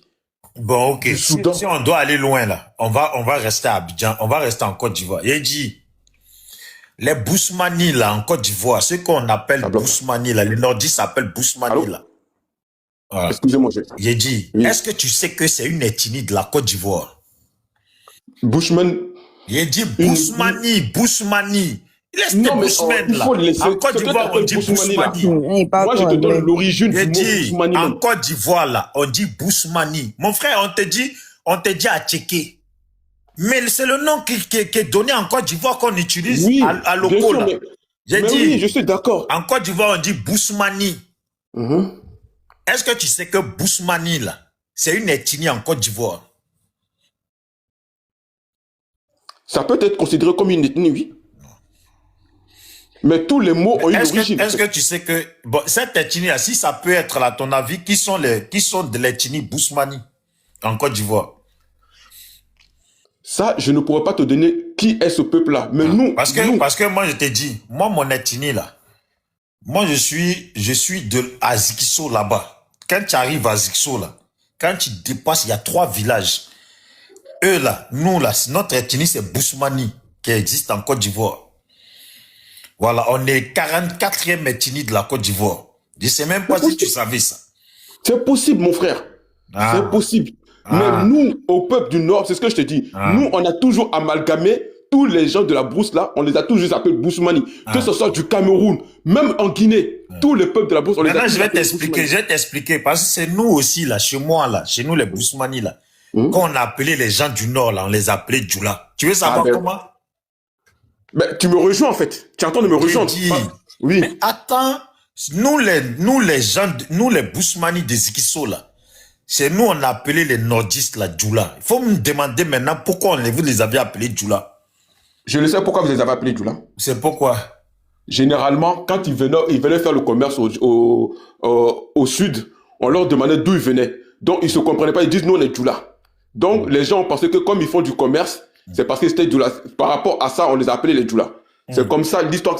Bon, comme tu ne viens pas de chez moi, de mon ethnie Bousmani, là, il faut que je t'explique. Explique-moi, il n'y a pas de souci. Voilà. Moi, je suis ouvert à tout, hein. Quand on les voyait et puis ils sont musulmans, là, nous, chez nous, là, on appelle ça Djoula. Ah, ok. Donc là, tu viens de nous expliquer qu'il y a une ethnie qui s'appelle Djoula en Côte d'Ivoire, mais en réalité qui veut dire musulman. Je ne savais pas qu'il y avait une ethnie comme, voilà, donc il y a une ethnie chrétienne aussi en Côte d'Ivoire. S'il y a une ethnie musulmane là, il y a une ethnie chrétienne. Ah non. Non, mais je t'ai pas expliqué, mais attends que je vais t'expliquer, tu m'enseignes, je t'enseigne. On est en train de s'enseigner ce que tu sais pas là, c'est ce que je t'enseigne. Derrière les 3 villages là, de chez moi, quand on est Bousmani là, c'est à côté là, qu'il y a les chrétiens.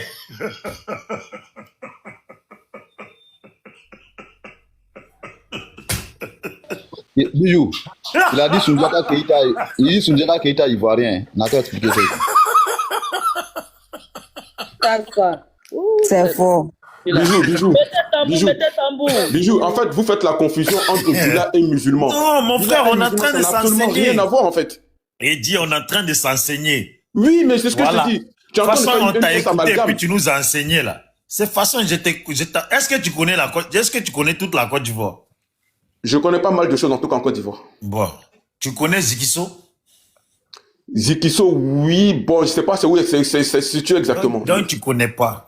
Non, c'est ce que je te dis. Je connais pas mal de choses. Ça veut pas dire que je connais tout l'intégralité. Je connais pas Zikiso. Moi, tout ce que je te demandais, si tu connais Zikiso. Tu dis non, je connais pas. C'est pour ça que si tu connaissais Zikiso, là, tu allais savoir qu'il y avait 3 villages d'une ethnie Bousmani et qu'à côté, là, il y a encore 3 villages chrétiens. Leur ethnie, c'est chrétien. Voilà. Donc, c'est bon. Comme on s'enseigne, là. Partout où tu vas là, il faut expliquer en Côte d'Ivoire, il faut expliquer partout où tu vas là. Car en Côte d'Ivoire là, il y a 65 ethnies.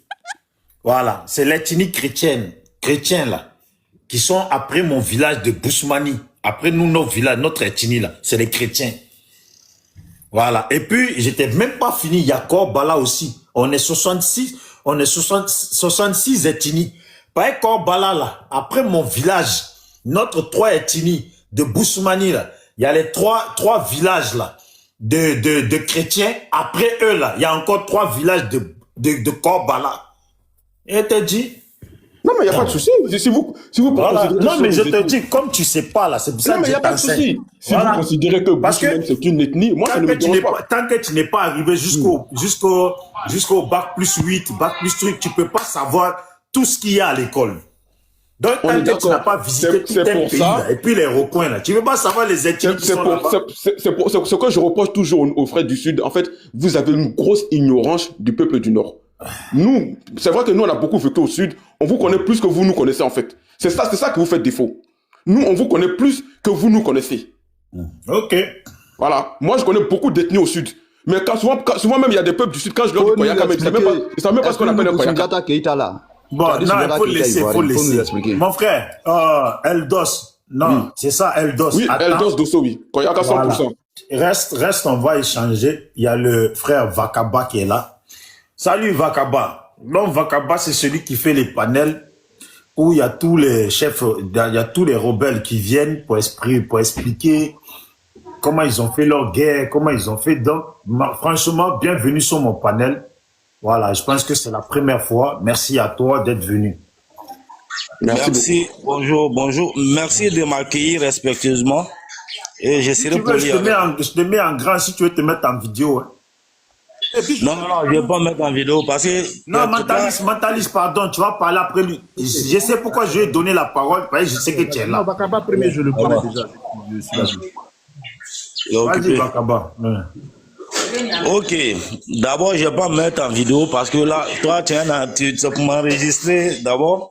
Mais attends, mais pourquoi t'as enregistré? Mais toi-même, tu t'enregistres en direct. Moi, je n'ai pas peur de ça. Ben voilà. Parce que moi, je fais mes vidéos à visage. Mais il n'y a pas de problème. Le matin, là, je ne suis pas en position de faire ça en visage découvert. Je préfère parler comme ça. Non, comme tu veux. Moi, je t'ai juste proposé ça si tu voulais. Sinon, tu fais déjà des directs. Tu ne vas pas te cacher, ça ne sert plus à rien. Non, moi, je ne me cache pas. Ouais. Je ne me cache jamais. Mes vidéos que tu as là-bas, là, est-ce que tu ne vois pas mon visage? Mais c'est ça que je te dis. Quand tu m'as dit tu vas enregistrer, là. C'est même moi-même, ça m'a dépassé déjà à quelqu'un qui fait déjà des vidéos. Je suis dans un endroit où je ne peux pas me mettre en vidéo, sinon ça ne me dérange même pas. C'est pas grave, mon frère. De toute façon, n'importe quand tu veux, quand je suis en panel, tu viens. Maintenant, je sais que tu es là. Voilà. Ok, d'accord. D'abord, tu dis que nous, on fait des panels où on parle de comment on a déjà les Ivoiriens. Non. Moi, d'abord... Non, je n'ai pas dit toi. Hein. Je parle des autres qui viennent. J'ai écouté des vidéos quand même. Ok. D'abord, moi, mes panels que je fais là, sur la rébellion, ça a un sens. Je ne suis pas un illettré notoire. J'ai fait la rébellion, mais je ne suis pas un illettré. Ce n'est pas tous les rebelles qui sont des illettrés notoires. On n'a pas dit ça. Je viens. C'est une manière de parler déjà. Okay. Voilà, je ne parle pas pour t'offenser au fait. Je parle pour m'éclairer, pour éclairer certaines choses au fait. Voilà, c'est pour dire quoi? Moi, le but du panel, c'est quoi? D'abord, si tu me suis bien, tu vas savoir que j'ai tendance à dire que la guerre n'est pas bonne. Et je parle de ce qui s'est passé dans la guerre. C'est l'histoire de notre pays. Il y a des choses qui se sont passées dans la guerre et dans la crise que d'autres ne savent pas. Et par contre, pourquoi cette crise a eu lieu? Pourquoi il y a eu une rébellion en Côte d'Ivoire? Pourquoi? C'est ce que je vais t'expliquer, tu vas comprendre. Voilà. Nous sommes dans un pays... On écoute, hein, explique-nous bien parce que d'habitude, d'autres personnes nous expliquent autre chose. Donc, explique-nous. Merci. Ok. Et pourquoi il y a eu la rébellion en Côte d'Ivoire? D'abord, nous allons revenir un peu en arrière. Les militaires qui ont mis Guy Robert au pouvoir, les militaires qui ont fait le coup d'État en 99, et ont installé Guy Robert au pouvoir, ces militaires-là ont eu des problèmes après avec ce même Guy Robert. Est-ce qu'on se comprend?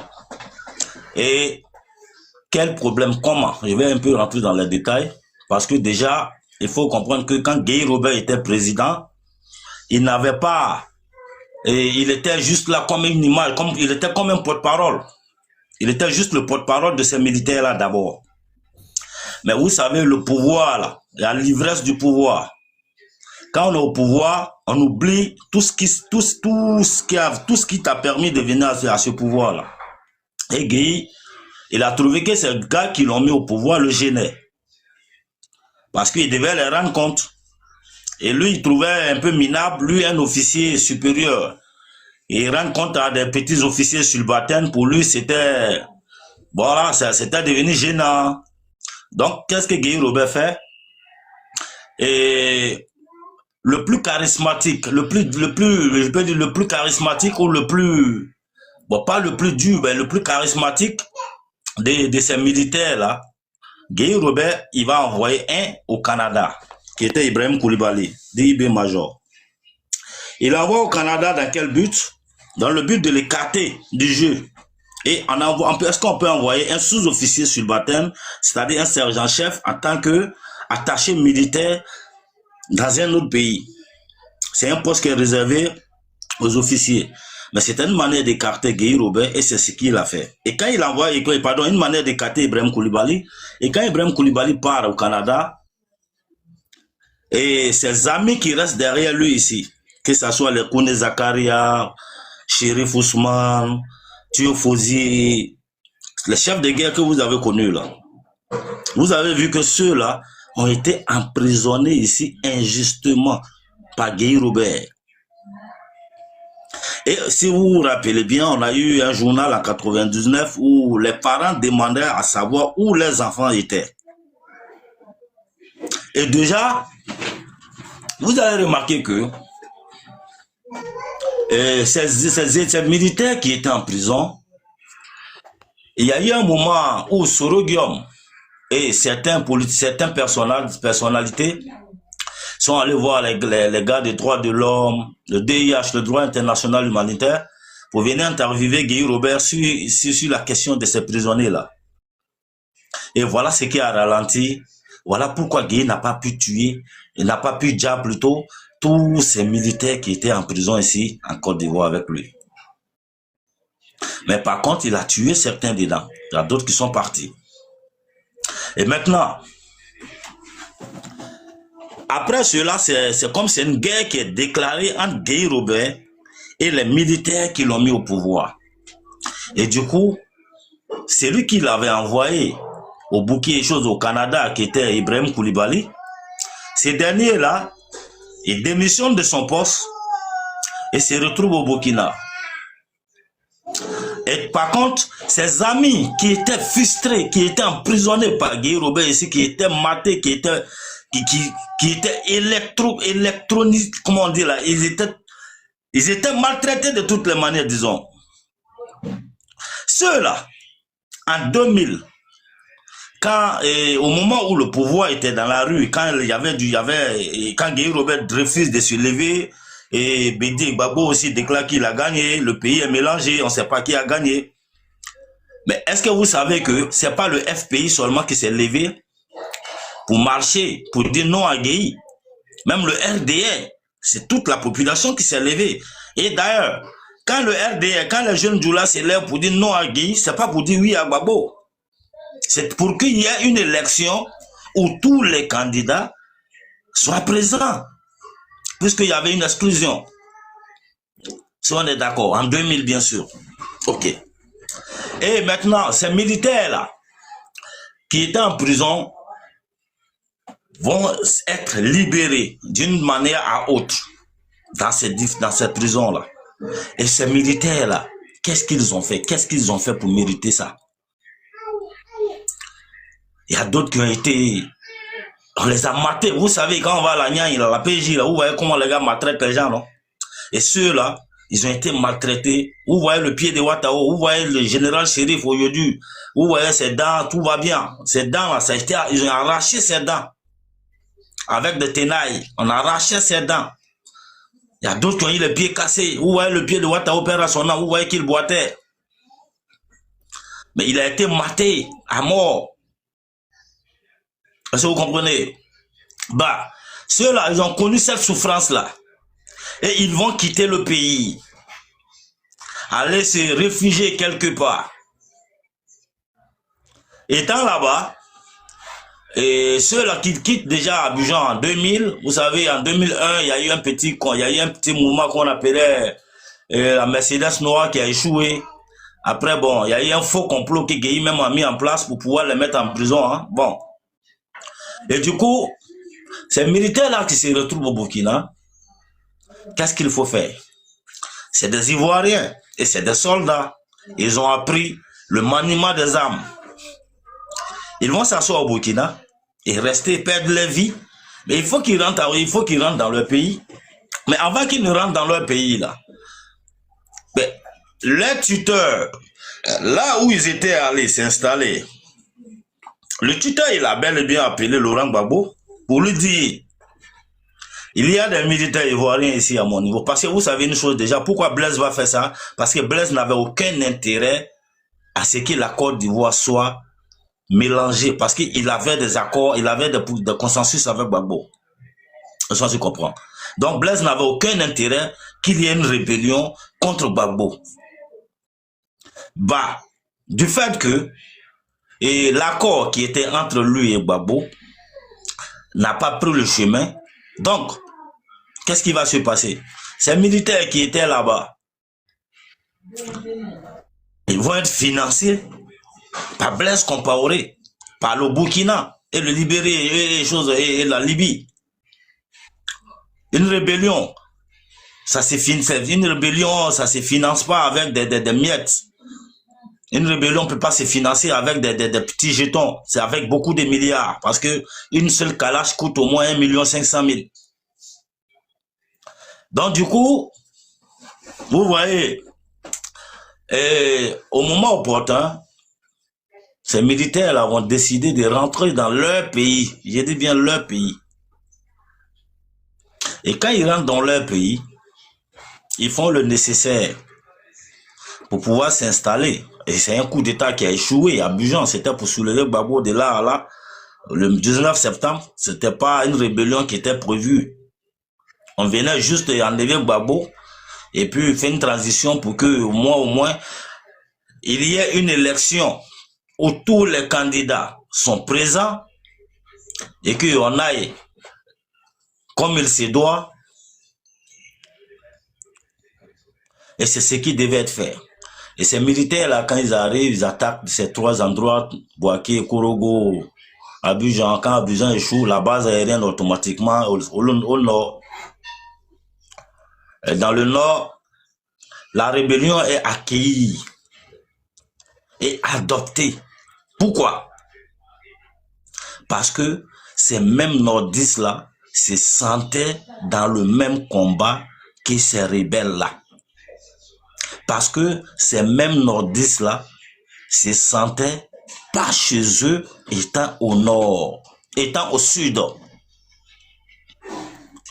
On est tous d'accord que les nordistes, en 2000, à partir du moment où Gbagbo est assis, et Gbagbo, tout ce qu'il avait en tête, c'était d'écarter son chemin. Parce que les jeunes nordistes avaient commencé à le gêner. Puisque au moment où il vient s'asseoir, c'est nous-mêmes encore, nous les jeunes nordistes encore qui se sont levés. On dit non, il faut qu'on reprenne ces élections-là pour que tous les candidats soient présents. Et Gbagbo a refusé, les petits Djoula ont commencé à être matés. Vous avez vu qu'il y a eu des corps qui ont été créés de l'escadron de la mort. Et l'escadron de la mort était chargé d'éliminer tous les jeunes nordistes à Abidjan. On a remarqué que Abidjan, devant des coups, en pleine journée, on partait écrit grand D, si des coups pour bien notifier que c'est un coup de Djoula. D. On a vu ça à Abidjan. Abidjan, on a vu où les gars partaient écrit en pleine journée, en cachette, avec charbon, sur des maisons de Djoula. On écrivait D. Et la nuit, On a des grands frères qui se faisaient capturer et matin, on ne les voyait plus. Vous avez remarqué que maintenant, les petits Djoula vont décider. Ça, c'est d'abord avant, hein, avant même la rébellion, parce que là, je suis obligé de revenir un peu en arrière, au fait. Avant même que la rébellion même ne soit... Avant la rébellion, déjà, les petits Djoula avaient déjà décidé de prendre leurs responsabilités. Nous, on n'a pas peur. On a décidé de prendre nos responsabilités. Pourquoi? Parce que chaque nuit, on partait capturer soit nos grands frères, soit nos oncles, soit nos papas, et le lendemain, ils ne revenaient plus. Donc, vous avez vu qu'il y a eu des associations un peu comme à Bokabo, à Yopougon, à Williamsville, Port-Bouydeux, où il y avait des petits boyins. Maintenant, on était prêts maintenant aussi à se défendre. Ah oui. Et vous avez vu d'où est venu le charnier de Yopougon, à Bokabo déjà. Vous avez remarqué que, ils avaient pris plein de petits djoulas qui étaient déjà dans les cargos. Eh bien, il y a certains petits djoulas qui ont décidé de prendre la responsabilité, de faire face à ces gendarmes-là, qui arrêtaient les gens injustement. Donc, il y a eu un incident où il y a un gendarme qui a perdu la vie, quelque chose que je regrette. Et du coup, sur le champ, tous ceux qui avaient été capturés ces jours-là ont été... Il y a un ordre qui est quitté en haut pour éliminer, pour exécuter tous ceux qui avaient été raflés ces jours-là. Voilà d'où provient un peu le charnier de Yopougon. Bref. Ben, les petits djoulas à Abidjan ici, on était devenus comme des animaux qu'on cherchait la nuit. Voilà ce qui fait que nous, on quitte Abidjan, on va rejoindre la rébellion. Voilà ce qui va amener plein de jeunes nordistes à rejoindre la rébellion depuis le nord. Parce qu'Abidjan, il ne se sentait plus dans son pays. Parce qu'Abidjan, dans le sud, il ne se sentait plus que lui. Et quand on se retrouve au nord, qu'est-ce qu'il faut faire? Il faut prendre les armes. Et il y a une chose que je vais vous dire. La rébellion a défendait sa population. La preuve est que, même s'il y avait des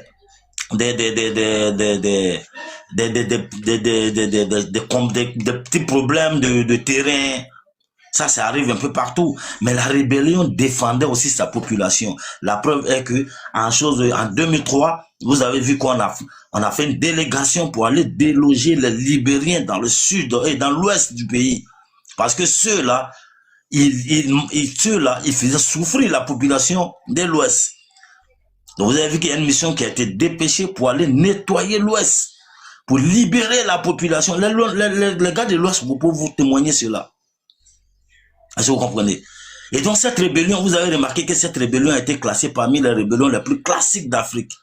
Parce que c'est pas une rébellion qui a commis des exactions en tant que telle. Non. C'est une rébellion qui avait un but. Nous, dans la rébellion, on ne volait pas. Quand tu voles, tu connaissais ton sort. Pour ceux qui étaient au nord, ils le savent très bien. Est-ce que vous comprenez un peu? Et donc, disons que cette rébellion a eu un effet positif sur la Côte d'Ivoire. C'est vrai qu'il y a eu des morts. En toute chose, il y a toujours des morts. Au sud, il y avait des morts. Malgré il n'y avait pas de rébellion au sud, mais il y avait tout le temps des morts. Il y avait des agressions. Il y avait des exactions. On est d'accord? Donc, ça vous dit quoi? Grâce à cette rébellion aujourd'hui, il y a eu une élection en Côte d'Ivoire. Parce que Gbagbo n'allait plus jamais faire d'élection dans ces pays-là. Ça, c'était fini. Et grâce à cette élection aujourd'hui, on a un président qui est installé et qui a mis tous les Ivoiriens au même pied d'égalité. Mon frère, il faut même préciser que c'est les gens du Nord même qui ont le plus souffert de la rébellion. Il faut leur préciser ça. Ils oublient souvent. Bien sûr. C'est nous qui sommes le plus morts de cette rébellion-là. Surtout le peuple Koyara même. Soro nous a enfermés, il a tué beaucoup de Koyara, mais on a fermé les yeux dessus parce que c'était un sacrifice, c'était un combat qu'on menait. Donc on s'attendait à tout ça en fait. Non, sur le côté de Soro, c'est lui, vous savez, quand on dit la rébellion a mangé ses enfants là, la rébellion a mangé ses enfants, mais ça tout vient de Soro. Quand Boyo dit, moi on parle de Soro, d'autres pensent que c'est parce qu'il n'est plus là le président, mais vous n'avez pas compris quelque chose? C'est que Soro a fait auparavant, là, il n'a même pas fait le cas ici à Abidjan. Quand on dit la rébellion a mangé ses enfants, la plupart des enfants qui ont été mangés par la rébellion, si on vous dit que tout est la faute de Soro Guillaume, est-ce que vous allez croire? Oui, oui. Pourquoi c'est la faute de Soro Guillaume? Je reviens un peu vite fait. Au début de la rébellion était dirigée par Ibrahim Koulibaly, dit IB Major. Et Blaise Compaoré a écarté Ibrahim Koulibaly de cette rébellion-là. S'il vous plaît, tapoter qu'on signale pas le panel. Tapoter qu'on signale pas. Parce que souvent, quand ça parle de la rébellion, il y a certaines personnes qui n'aiment pas entendre ça.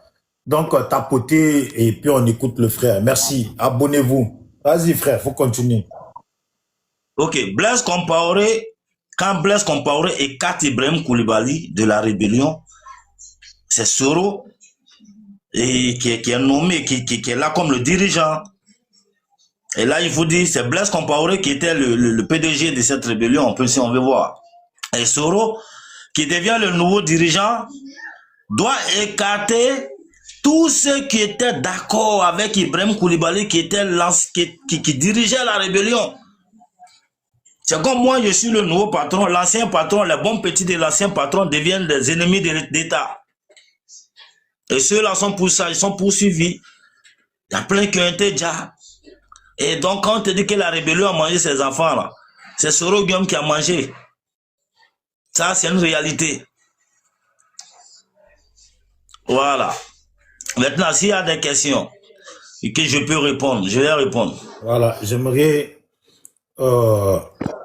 D'abord, avant que tu répondes à la question, parce que j'ai une question pour toi, mais je veux que l'autre en haut, Eldos, me réponde sur lui, ce qu'il a dit là. Il a dit la rébellion a déjà même les nordistes, beaucoup de nordistes, et que Soro Guillaume a mis des nordistes dans un conteneur, donc des Koyaka, qui ont été ensuite déjà, qui sont morts. Mais vous avez fermé les yeux dessus parce que c'était comme un sacrifice. Et vous vous attendiez à ce que ce sacrifice-là soit exercé. Est-ce à dire que c'était déjà une programmation de moutons qui était déjà prévue pour l'exécution, pour le sacrifice? Eldos, il faut me répondre, comme ça on va venir sur Vakaba, s'il te plaît. Il n'y a pas de souci, je vais te répondre. Quand tu vas dans une guerre, quand tu vas en guerre, il faut s'attendre à des morts. Ouais. Quand le peuple du Nord s'est engagé dans cette rébellion, elle savait qu'elle allait beaucoup perdre de ses enfants. Donc c'était en connaissance de cause qu'on a mené cette guerre-là. Mais c'était une guerre noble parce que il s'agissait de l'identité de notre peuple. Quand un président de la République, après avoir fait un charnier... Non mais attends, parce que toi ton problème, je sais que tu dois être un historien. Voilà, je sais que tu dois être un historien. Non, pas du tout. Non, je ne suis pas un historien. Hein. Non, je dis ça parce que... C'est tout. Voilà, le truc, c'est que Vakaba, lui, il est direct. Donc, je sais qu'il sera direct à la réponse. Assis-moi la question que je t'ai posée. Bon, je comprends ton développement. Le peuple du Nord s'est levé pour faire une guerre. Voilà, nous, on pensait que c'était une rébellion, mais finalement, c'est une guerre. Tu nous expliques. Non, ils se sont levés pour faire une guerre. Mais attends, Soro, là, il est d'où de la Côte d'Ivoire? Soro, il est du Nord, oui. Donc, le peuple du Nord, là, faisait une guerre contre qui? Contre les nordistes? Ou faisait une guerre pour le bien des nordistes contre d'autres? Non. Le peuple du Nord n'était pas en guerre contre d'autres peuples. Le peuple du Nord était en guerre contre une idéologie. Et le peuple et les agents porteurs de cette idéologie étaient au pouvoir. On n'avait pas de... Tu sais qu'au Nord, tu sais que dans mon village, là, à Makono, le chef rebelle, c'était un BT. Est-ce que toi, tu sais ça au moins? Mon frère, ah, non, mais je te le dis. Non, mais... Tu as dit ici, moi, ce qui m'intéresse... Balou. Attends, Vagaba, s'il te plaît, s'il te plaît. Comme ça, on va venir sur toi. Voilà. Le frère, tu as dit, les nordistes se sentaient dans cette lutte-là, ils se sont levés pour faire une guerre. Parce que nous, ce qu'on sait, c'est une rébellion. Maintenant, considérons que maintenant, c'est une guerre. Et apparemment, ils avaient une guerre à faire contre des gens. Donc, ils se battaient contre une idéologie. Tenue par qui? Par des nordistes ou par d'autres personnes? Tu as vu, je pose des questions, ça a l'air bête, hein, mais c'est pourquoi on se comprenne. Le peuple du Nord se lève contre une idéologie. Donc, ils vont en guerre contre une idéologie. C'est ça. Mais qui tenait cette idéologie? C'est le côté Gbagbo, tu dis, donc les autres personnes qui ne sont pas du Nord, n'est-ce pas? Je vais répondre à ta question. Oui, le peuple du Nord, en fait, je sais pas pourquoi tu fais des jeux de mots, rébellion, guerre, tout ça. À partir du moment où c'est une rébellion. Non, jusqu'à présent, nous, on connaît une rébellion. Nous, ce qu'on connaît de la Côte d'Ivoire, on parle de rébellion. Mais oui, mais ça s'est muté en guerre parce que la rébellion, d'abord, c'était un coup d'État qu'on voulait faire. Après, ce coup d'État s'est muté en rébellion. Et c'est devenu une guerre. Okay. L'objectif, c'était pas, c'était un coup d'État qui était planifié. C'était d'enlever un régime totalitaire qui ostratisait les peuples du Nord et une ostratisation assumée. Okay. Je dis bien, non, je suis d'accord. Non, mais jusqu'à présent, moi, je suis d'accord. Moi, je n'ai rien dit. Je dis juste, c'est une guerre, bon, on va dire, c'est une... D'abord, c'était un coup d'État que vous avez voulu faire. Bah, tu dis, on voulait faire. Donc, tu mais étais bien dans sûr, c'était le coup d'État qui était... Voilà. Non, comme tu as dit, on voulait faire. La rébellion, c'était un plan B, c'est tout. Voilà, la rébellion, c'était un plan B. Donc, le coup d'État a échoué. Oui. Dans quel coup des nordistes se font enfermer dans un conteneur par des nordistes et que ces gens-là, on dise que ça, c'était prévu. Non, je t'ai pas dit que c'était un sacrifice. C'est ce que tu as dit. Non, écoute-moi. Tu vas faire, je vais aller chercher ta partie là. Écoute-moi, je n'ai pas dit que c'était non, voici ce que tu as dit. Écoute-moi, s'il te plaît. Non, je veux pas que tu corriges. Moi, je t'ai répété ce que tu as dit. Ouais, j'ai écrit ça ici, regarde. J'ai écrit. Voilà, j'ai écrit. Mais je l'assume entièrement. Voilà, bon, ne pas... Mais attends, on va avancer. Toi, c'est trop compliqué. J'ai dit, tu as dit ici que Soro Guillaume, là, a mis des gens dans un conteneur, précisément des Koyaka. C'est la première fois que moi j'apprends que c'était des Koyaka. Ah oui, c'est des Koyaka, oui. Voilà, un Sénoufo qui prend des Koyaka, qui les met dans des conteneurs, et puis toi tu dis, vous avez fermé les yeux dessus parce que c'était un sacrifice et c'était prévu. C'est ce que tu as dit. C'était prévu que ce sacrifice-là se fasse. C'était prévu qu'un nordiste ou des nordistes prennent des nordistes, les foutent dans un conteneur et qui jassent dedans parce qu'il fallait ce sacrifice-là. Moi, c'est ce que je comprends. Si tu as autre chose à expliquer, tu as dit, vous avez fermé les yeux parce que c'était un sacrifice prévu. Voilà. Je peux parler ou pas? Vas-y. Ok. Quand je dis que c'était un sacrifice, je veux dire quoi? Qu'est-ce que je veux dire par là? J'ai dit quand on partait dans cette rébellion, on s'attendait à des morts. On s'attendait même à des trahisons. Ce que Soro Guillaume a fait, c'était une trahison. Il y a eu des morts, il y a eu des trahisons entre les rebelles et puis ils se sont entretués. Mais on s'attendait à tout ça en fait. Quand on partait en guerre, on s'attendait à tout ça. Bon, on dirait que tu étais bien dans le coup, hein. Mais comment j'étais bien dans le coup? Moi, la rébellion, ça m'a trouvé en France, hein. J'étais en France. Moi, je suis en France depuis 93. Tu parles comme quelqu'un qui était sur la table, tout était prévu, vous avez discuté, je sais pas. Tu parles comme si tu étais... même en France, si Vakaba parle comme ça, nous, lui, il le cache pas. Toi, tu étais en France. Vakaba peut nier si c'est faux. Non, mais attends. Toi, tu étais en France. Mes oncles étaient dans la rébellion. Mes oncles étaient dedans. Ah, tes oncles étaient dedans? Mais bien sûr. Mais je vais te dire que le chef rebelle de Makono, là, c'était un BT. Non, mais toi, tu es quoi, toi? Moi, je suis Koyaka de Makono, 100%. Mais tu n'es pas un BT, mais tes oncles, là. Mais qui est descendu, là? Moi, je suis Koyaka de 100% de Makono.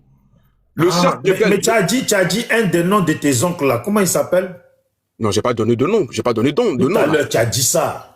J'ai pas donné de nom. Comment il s'appelle, un de tes oncles là? Non, je ne dirai pas de nom. J'ai entendu parler de lui.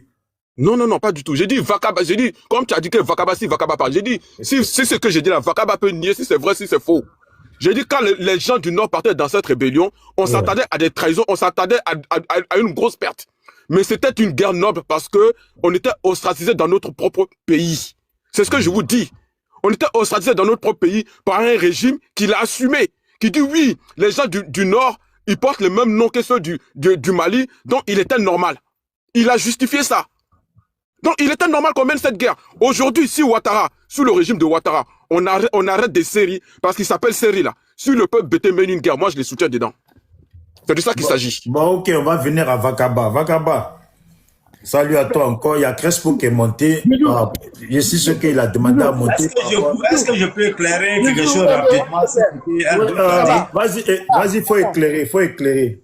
Voilà. Attends, Francis, attends. D'abord. Mais Francis, attends, toi tu es pressé. Attends d'abord. Oui, Vagaba, il faut éclairer. Lui, il veut faire la guerre. Ok, c'est qu'Ados a dit, il n'a pas tort. Il va vous expliquer quelque chose rapidement. Vous savez, comme je l'ai dit tout à l'heure, il y avait un problème de leadership.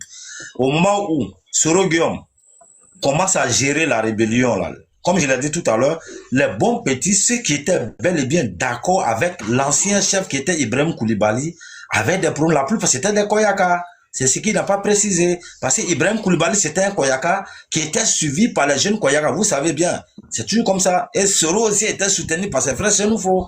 Et voilà ce qui a envoyé cette histoire de Senoufo Koyaka dans la rébellion, en fait. Il y a eu un moment comme ça, où il y avait un petit problème entre Senoufo et Koyaka. Et effectivement, la majorité de ceux qui avaient, quand on dit le 20-21, la majorité de ceux qui avaient été pris, de ceux qui ont été pris, c'était après le combat que Cass a mené le 20 juin 2004 contre la rébellion. Ouais. Et parce que le 20 juin, Cass c'est un jeune Koyaka. Excuse-moi, il y avait combien de Senoufo? Ouh là là. Cass c'était un jeune Koyaka et la majorité des jeunes qui étaient avec lui, la plupart étaient Koyaka. Et ceux-là, c'est eux qui ils ont créé une rébellion dans rébellion. Le 20 juin, si vous vous rappelez, bon, vous n'étiez pas là, sinon le 20 juin 2004, on a nommé ça même le 20-21, où Kassim Bamba a trouvé la mort. Merci. Lui, c'était un jeune Koyaka, et après la mort de Kassim Bamba, les jeunes Koyaka étaient poursuivis comme des animaux. Ça, c'est une réalité. Oui, bon, donc s'il parle de côté conteneur, donc ils étaient poursuivis par l'équipe de Soro. Non, attends, ils étaient poursuivis par l'équipe de Soro, c'est ça? Voilà, par l'équipe de Soro, mais il faut pas amalgamer. Excuse-moi, Vakaba, je vais apporter une précision. Crespo, attends, on finit, tu vas parler. Je vais apporter une précision, parce qu'il ne faudra pas faire l'amalgame. On n'a pas dit que c'était une guerre entre Senoufo et Koyara, c'est pas ce qu'on dit, hein. On n'a pas dit ça, hein.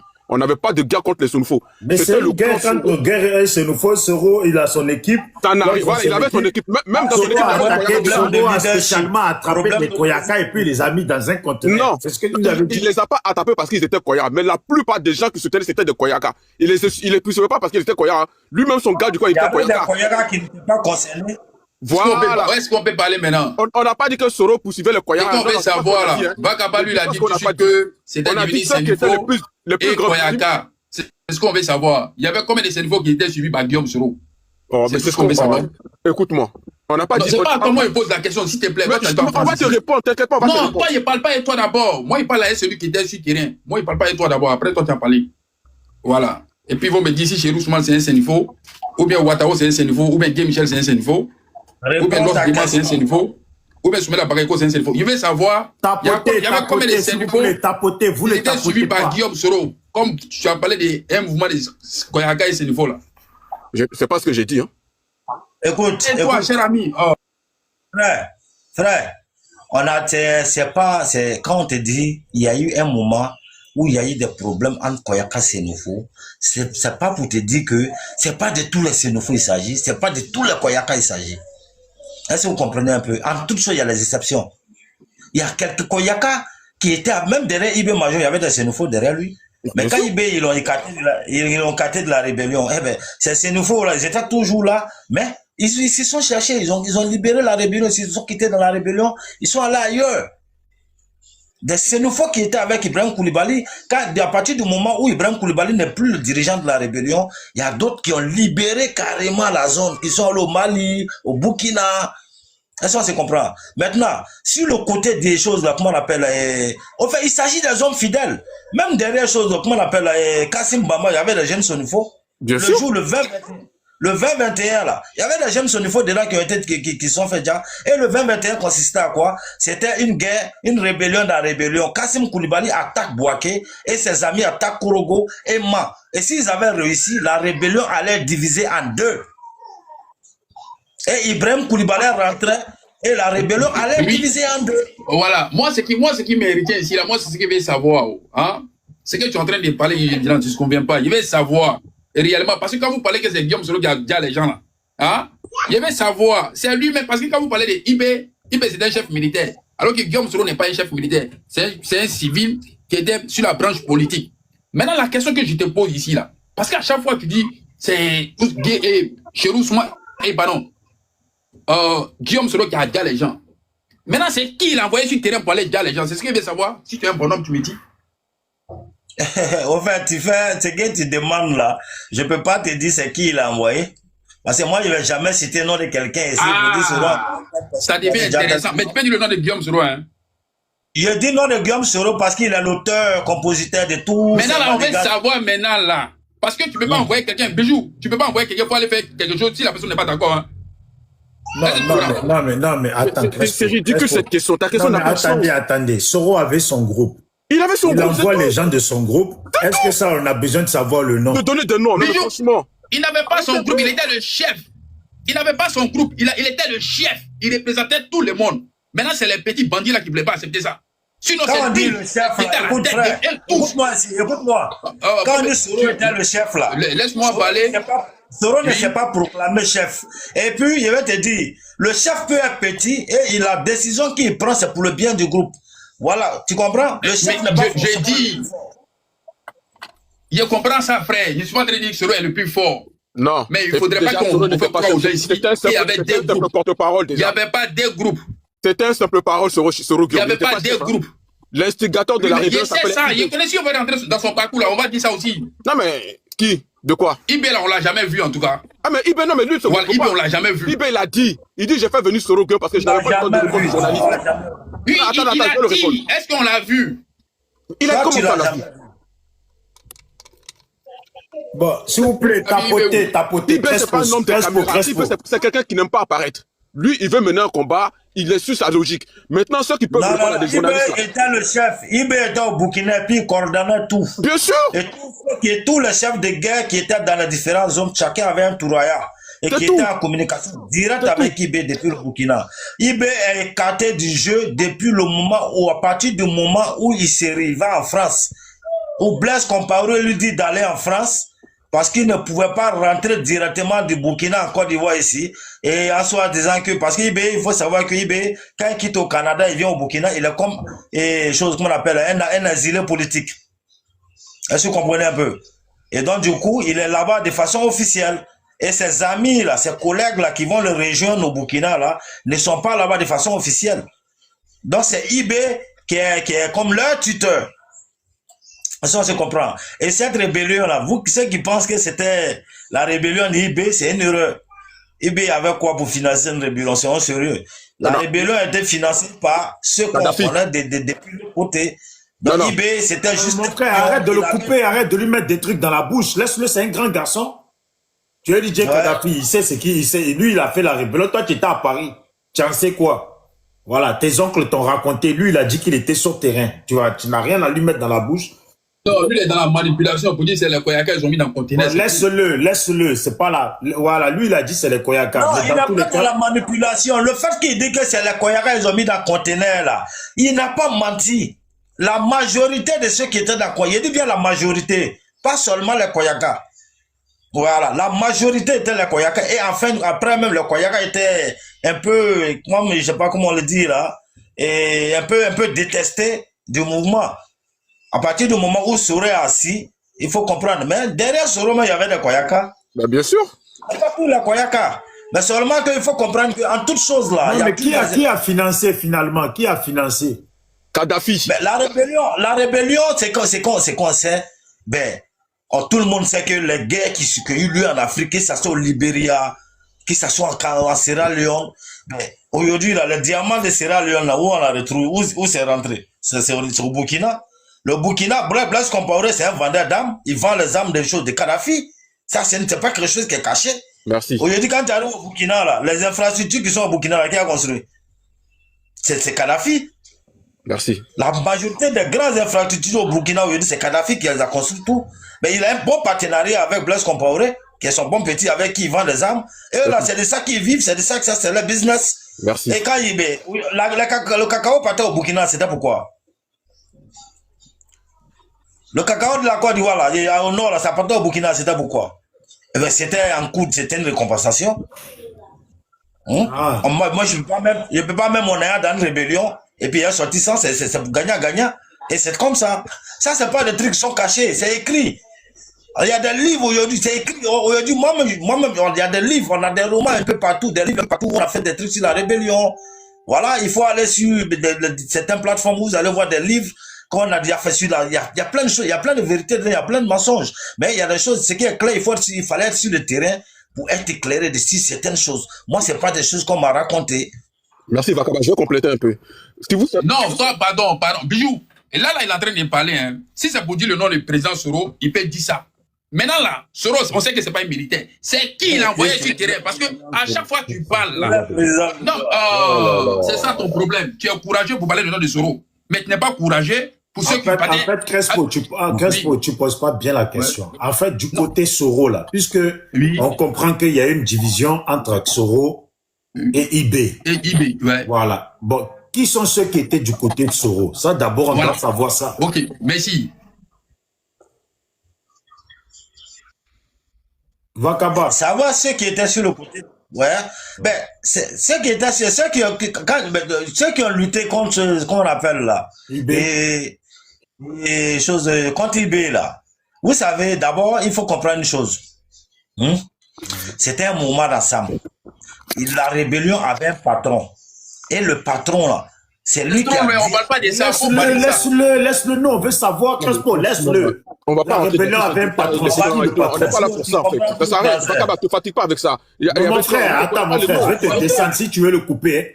Nous, Vakaba, il est là. Les questions, laisse-le, il va parler. Question un peu attendue là. On va essayer de se calmer. Hein. On a des grands garçons. Voilà. On va s'écouter, on va aller doucement. C'est mieux, hein. Il y a Kim 227 qui est là, il n'est pas capable, excuse-moi. Il dit de le faire monter, pardon. Mais Kim 226, c'est pour dire quoi? Il a fait la rébellion. Moi, j'ai besoin de quelqu'un qui a fait la rébellion. Fais-le monter, frère. Mon frère, faut laisser ça. Je t'ai dit, il y a plein de gens là qu'on demande. Si je veux faire montrer par affinité là, il y a une longue, depuis qu'il est là, Vakaba, la liste elle est longue. Voilà. Vas-y, Vakaba. C'était qui t'as dit le chef de la rébellion, c'est qui? Non, il y avait un chef, je ne sais plus qu'est-ce que tu disais. Voilà, il disait comme ça, vous savez, déjà, Soros là, moi j'ai rien contre lui d'abord. Est-ce qu'on se comprend? Soros, il a joué un rôle majeur dans cette rébellion-là. Et je vais revenir un peu dessus avant de continuer. Au début de la rébellion, le 19 septembre, c'était dit que c'est des étrangers qui sont venus attaquer la Côte d'Ivoire, n'est-ce pas? Pourquoi? Parce qu'on avait des armes comme les 14-7 que la Côte d'Ivoire n'avait pas dans sa dotation. Et s'il y a une rébellion qui quitte de nulle part avec des armes que la Côte d'Ivoire même n'a pas, c'est sûr qu'on dise que bah, c'est des étrangers. Et vous avez remarqué que les militaires qui ont eu le courage, les militaires ivoiriens comme Thio Fosier, comme Lorugnon, qui est bêté. Pour ceux qui ont regardé le début de la rébellion, le premier rebelle qui a enlevé son filet sur son visage là, c'est un bêté, il s'appelle Lorugnon. Et c'est lui qui a parlé en Gbagbo en bêté. Il dit Nyouli, c'est pas étranger, c'est ivoirien, il faut quitter, on ne veut plus de toi. Voilà. C'est Lorugnon qui s'est déclaré en premier, un jeune bêté. Merci. Est-ce que vous comprenez? Pour montrer que c'est pas des étrangers. Maintenant, et après ça, il a fallu que cette rébellion-là, qui est devant cette rébellion-là? Mais celui qui était devant la rébellion-là, c'était Ibrahim Koulibaly, mais il ne pouvait pas se présenter. Il n'était pas là. Qui s'est présenté? En tant que secrétaire de ces mouvements-là, c'est Soros Guillaume. Et Soros Guillaume se présente en tant que secrétaire de ces mouvements-là, pendant que le mouvement avait déjà échoué à Abidjan. C'est un gros risque qu'il a pris. Donc ça, c'est porte-parole d'abord, frère. Non, calme-toi. Il était porte-parole là, ça c'est depuis le début. Mais il s'est proclamé en tant que secrétaire, ce qui était normal. Moi, je ne suis pas contre ça. Et parce qu'il n'y avait personne à ce moment pour se proclamer. Tout le monde avait fui. La personne, le seul civil qui a pris ses responsabilités, qui a parlé, qui s'est proclamé en tant que secrétaire d'un mouvement qui venait d'échouer à Abidjan, c'était Soros Guillaume. Oui. Donc il a joué un rôle majeur là. Ça, on n'en disconvient pas. C'est une réalité. Et maintenant, le problème, c'est quoi? Quand Soros rejoint Bouaké, ben, à partir du moment où c'est lui qui l'a intégré, c'est lui qui l'a intégré dans ces mouvements-là en tant que porte-parole, qui était Ibrahim Koulibaly là. Mais c'est pas Soro qui prend lui sa place. Soro s'est pas proclamé en tant que nouveau chef de la rébellion, non. Les autres sont quittés en haut. Soro, il était trop mineur pour dire non, à partir d'aujourd'hui, IB n'est plus le chef de la rébellion. C'est pas Soro qui a trahi IB. En haut, c'est qui en haut? En haut, là, c'est le BF. C'est pas quelque chose qui est caché. Tout le monde sait qu'il a... Le BF, le Burkina Faso, bien sûr. Donc, tout le monde sait que c'est... Blaise Compaoré. Non, non, non. Est-ce que tu sais qu'on va parler, c'est bon. Le BF, tu sais, le BF, si tu veux faire le jeu de mots, il n'y a pas de souci. Mais néanmoins, le BF. Voilà. BF. Donc, du coup, Blaise. Les autres sont quittés en haut. Et que Soro devient le nouveau responsable de ces mouvements-là. Et pendant ce temps, il faut comprendre que les bons petits d'Ibrahim, moi-même, mon patron a subi les conseils, en a subi, connaît Zakaria. Ça, je ne cache pas parce qu'il a dit ça, c'est moi-même mon panel à chaque fois. Le chef de guerre qui a souffert des atrocités de Soro Guillaume, c'est Kone Zakaria. Pourquoi? Oui, oui. Pourquoi? Parce que Kone Zakaria n'a jamais été d'accord avec toutes ces imbécilités. Quoi comme imbécilité? Kone Zakaria, il était... Oh, attends, et puis lui ne peut pas accepter ça. Mais il parle d'imbécilité là, il parle du comprends pas. Quelle imbécilité? Il va nous expliquer quel genre d'imbécilité. Crespo, tu es trop agité. Voilà, Crespo, calme-toi, calme-toi. Toi, tu es agité. Crespo, calme-toi, Soro n'est pas loin de la prison. Tout ce que je suis en train de dire ici, c'est des trucs que j'ai déjà répété. Tapoter parce qu'ils vont signaler, hein. Tapoter, ils vont signaler pour sauter le panel. Pas ceux qui connaissent l'histoire. J'ai dit, mais Crespo, attends, j'ai dit, c'était quoi les imbécilités de Soro? Les imbécilités de Soro, d'abord, c'était d'abord son orgueil. Et d'abord, vous savez, c'est nouveau même qui est là. Association de ces... Là, on voit pas. Oh, mais laisse-le, il va parler, sinon je te descends, hein, tu as quel problème? Nous, ça nous intéresse. Toi, tu sais déjà tout. Voilà, c'était quoi ce nouveau, son orgueil, s'il te plaît? Soro Guillaume, déjà, il faut comprendre que, hein, au début, là, déjà, voilà, à partir de, il y a une femme, il y a une scène que j'explique là, qui s'est passée à Boaké, où on était tous là arrêtés, où la dame journaliste a demandé à Kone Zakaria, il dit, vos patrons là, on a déjà parlé à vos patrons. Ou Zakaria a dit, hey, c'est pas nos patrons, c'est pas nos devant Soro, en fait, et c'était la honte totale. Et déjà, faut comprendre que Soro était comme le petit. Mais, vu qu'il était sur la branche politique, et Soro avait déjà commencé à se comporter d'une manière comme s'il était le... Entre eux, tu sais, vous savez, il y a le petit truc de... Voilà, entre les hommes, on se connaît. Les petits points de leadership. Voilà, il y avait ce petit truc-là entre eux, au fait. Parce que Soro, il était en bon accord avec le patron du mouvement, qui était Blaise. À ce moment, il n'avait pas encore la position qu'il voulait. Mais il comptait sur quelqu'un qui commandait tous ces... Vous savez, un peu quand on est bon petit du dirigeant, et on a un petit orgueil en soi, tu vois un peu. Donc du coup, tout ça, c'était, voilà, il y avait tous ces petits trucs-là qui étaient en eux. Et donc, Kone Zakaria n'était pas prêt quand Soro, quand on dit que c'est Soro qui est le chef de la rébellion.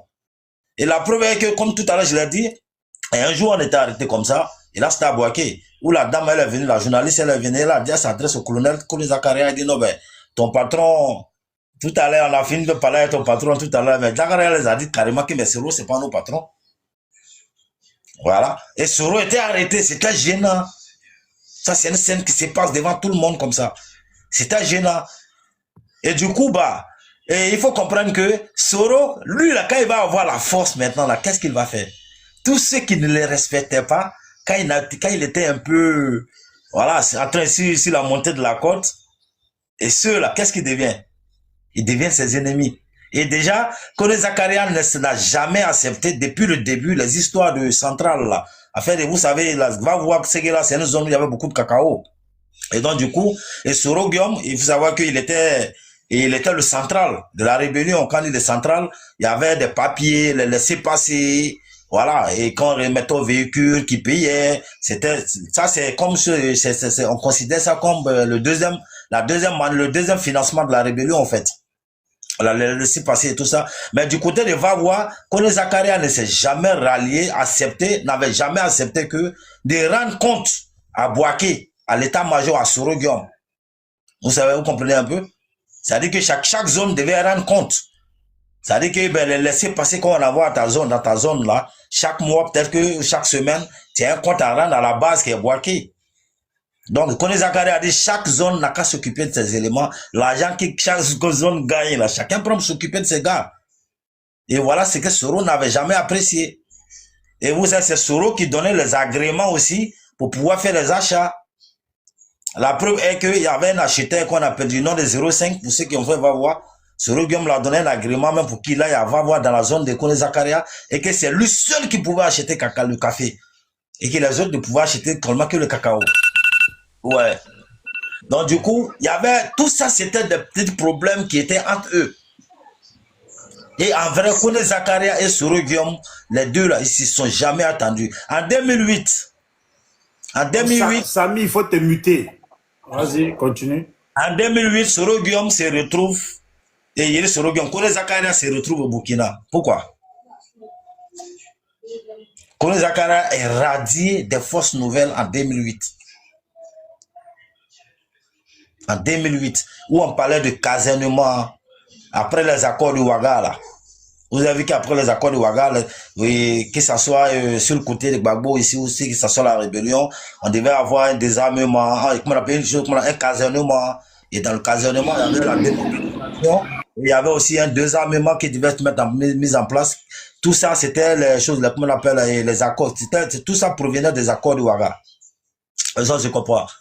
Mais Kone Zakaria, c'est quelqu'un, lui dans sa tête là, Gbagbo là, si c'est pas la guerre, il va pas partir.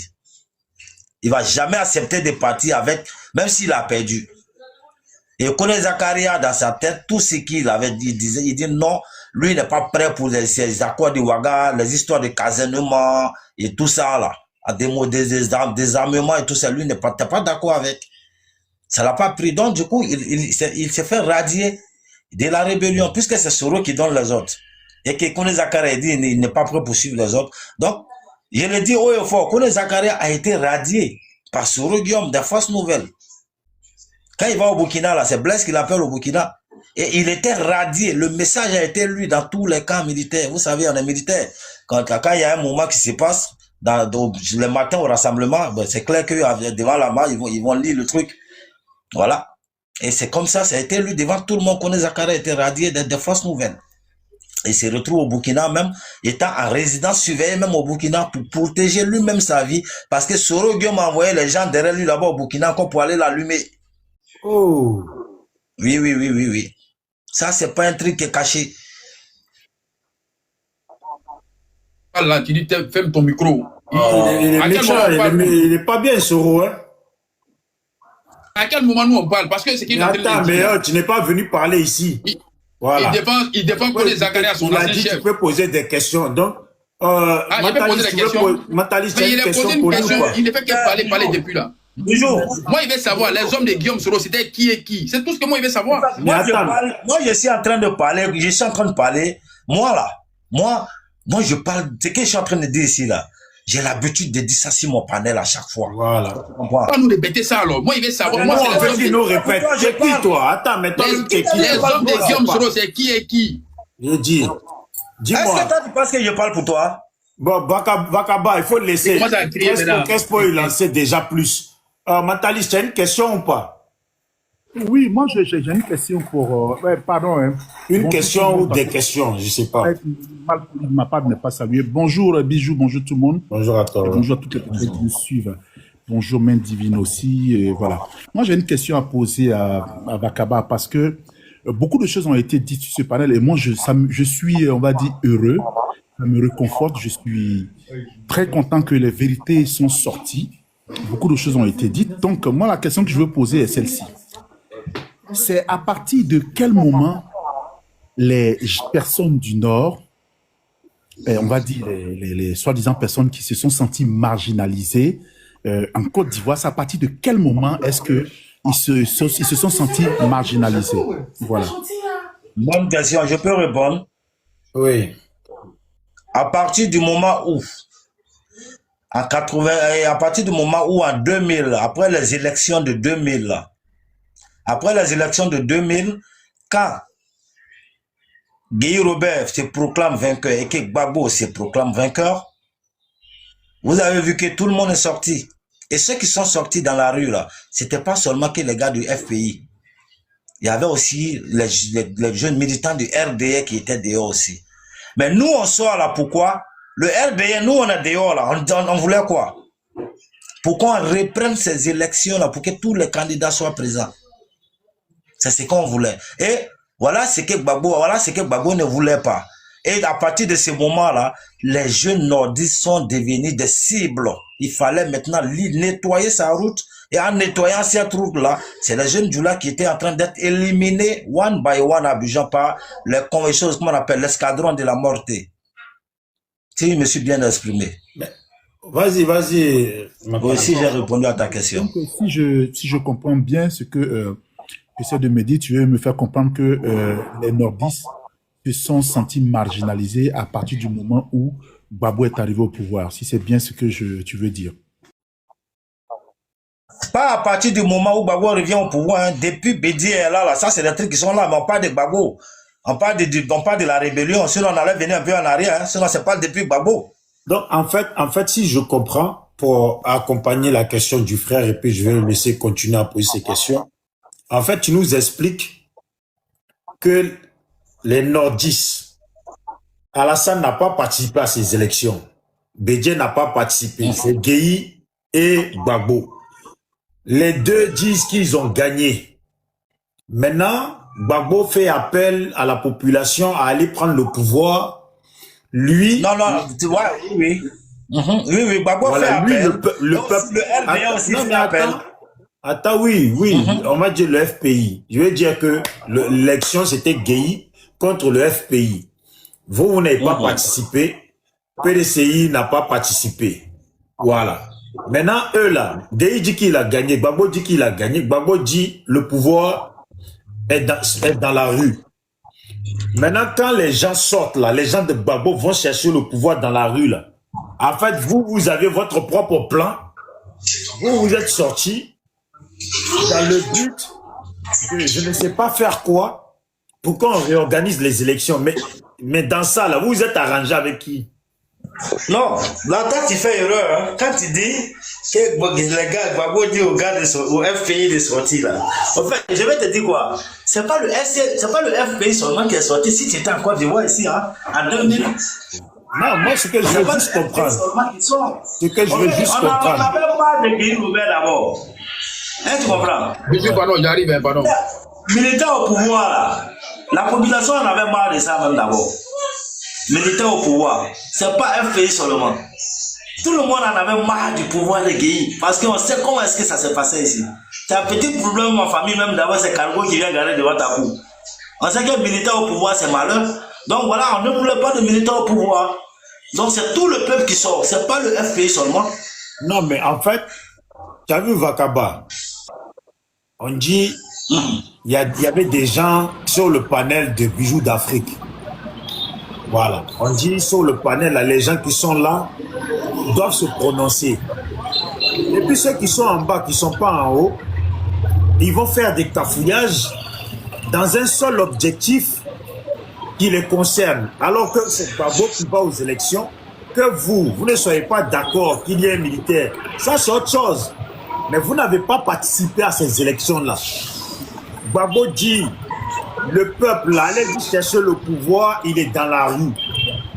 Et quand les gens vont récupérer le pouvoir, là, Gbagbo, lui, se dit, les gens sortent pour lui. Car vous, derrière lui, là, derrière tout ça, là, vous avez votre propre plan. Mais dans votre propre plan, là. Non, je dis, dans votre propre plan, là, avec qui vous êtes arrangé? Entre Gueye et Gbagbo, là, vous êtes arrangé avec qui?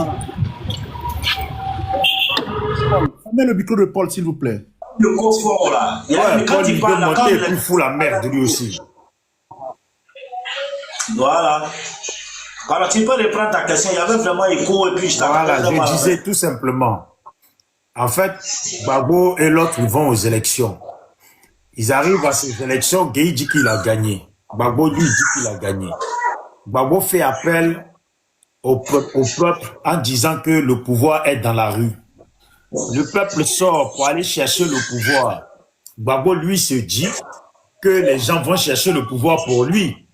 Déjà vous là, vous aviez aussi dans votre coin votre propre plan qui consistait à aller tout dézinguer. Bien sûr. Voilà, aller Bien tout sûr. dézinguer pour aller Nous, aux on avait élections. un candidat. Bien sûr. Puisque nous, on avait un candidat qui était écarté, qui avait été écarté. Peu importe, peu importe. De la course. Peu importe. Voilà, peu importe. Dans ça, là, il y a 2 personnes qui ont participé. Le peuple prend le pouvoir, le peuple va faire le boucan. Gbagbo, il dit qu'il a gagné, il s'installe. Donc, vous, c'est à partir de là, c'est ça qui fait votre marginalisation, c'est ça? Parce qu'Alassane n'a pas été candidat, non? Mais quelle est la marginalisation, là? On ne comprend pas où. La marginalisation ne commence pas depuis Gbagbo. Non, mais nous, ce qui nous intéresse, c'est Gbagbo. Voilà. Voilà. La marginalisation donc commence Gbagbo, là, à quand? quel moment il vous marginalise? Merci beaucoup pour la question. C'est une très belle question. À quel moment ils nous marginalisent? À partir du moment où ils voient que c'est les jeunes Djoula qui se sont levés, qui se lèvent maintenant, qui ont commencé à marcher. Et c'est pas si ça t'a trouvé en Côte d'Ivoire ici. Les jeunes Djoula qui se sont levés pour marcher, pour dire qu'on reprenne les élections là. Voilà où le problème des jeunes Djoula commence. Le premier jour d'abord où on se lève contre Gueye Robert là, Gbagbo est là. Gbagbo s'installe.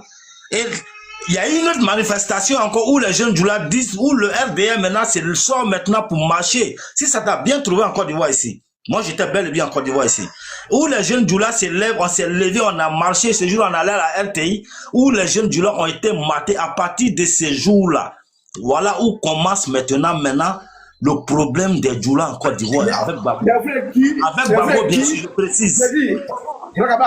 D'accord, une question. Ouais.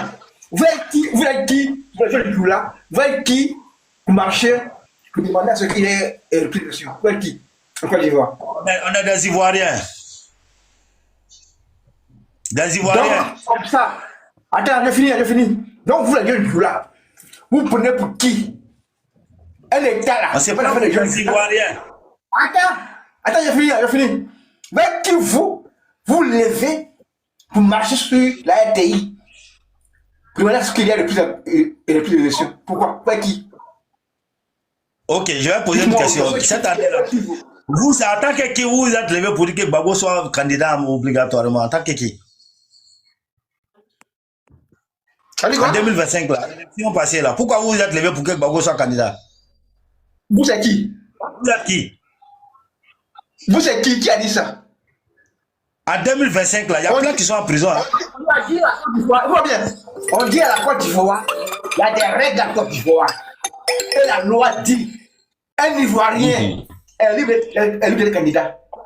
Gbagbo n'avait aucun problème avec la justice. Donc, il doit être candidat. Point barre. Voilà. Mais Vakamba, en fait, ce que je vais laisser Matalis continuer, mais ma dernière question. Il dit, donc, les gens de Gbagbo qui sont levés là, les gens d'Assalé Tchemoko, les gens de PDCI, et etc. qui se sont levés là, pourquoi vous n'avez pas refait les élections?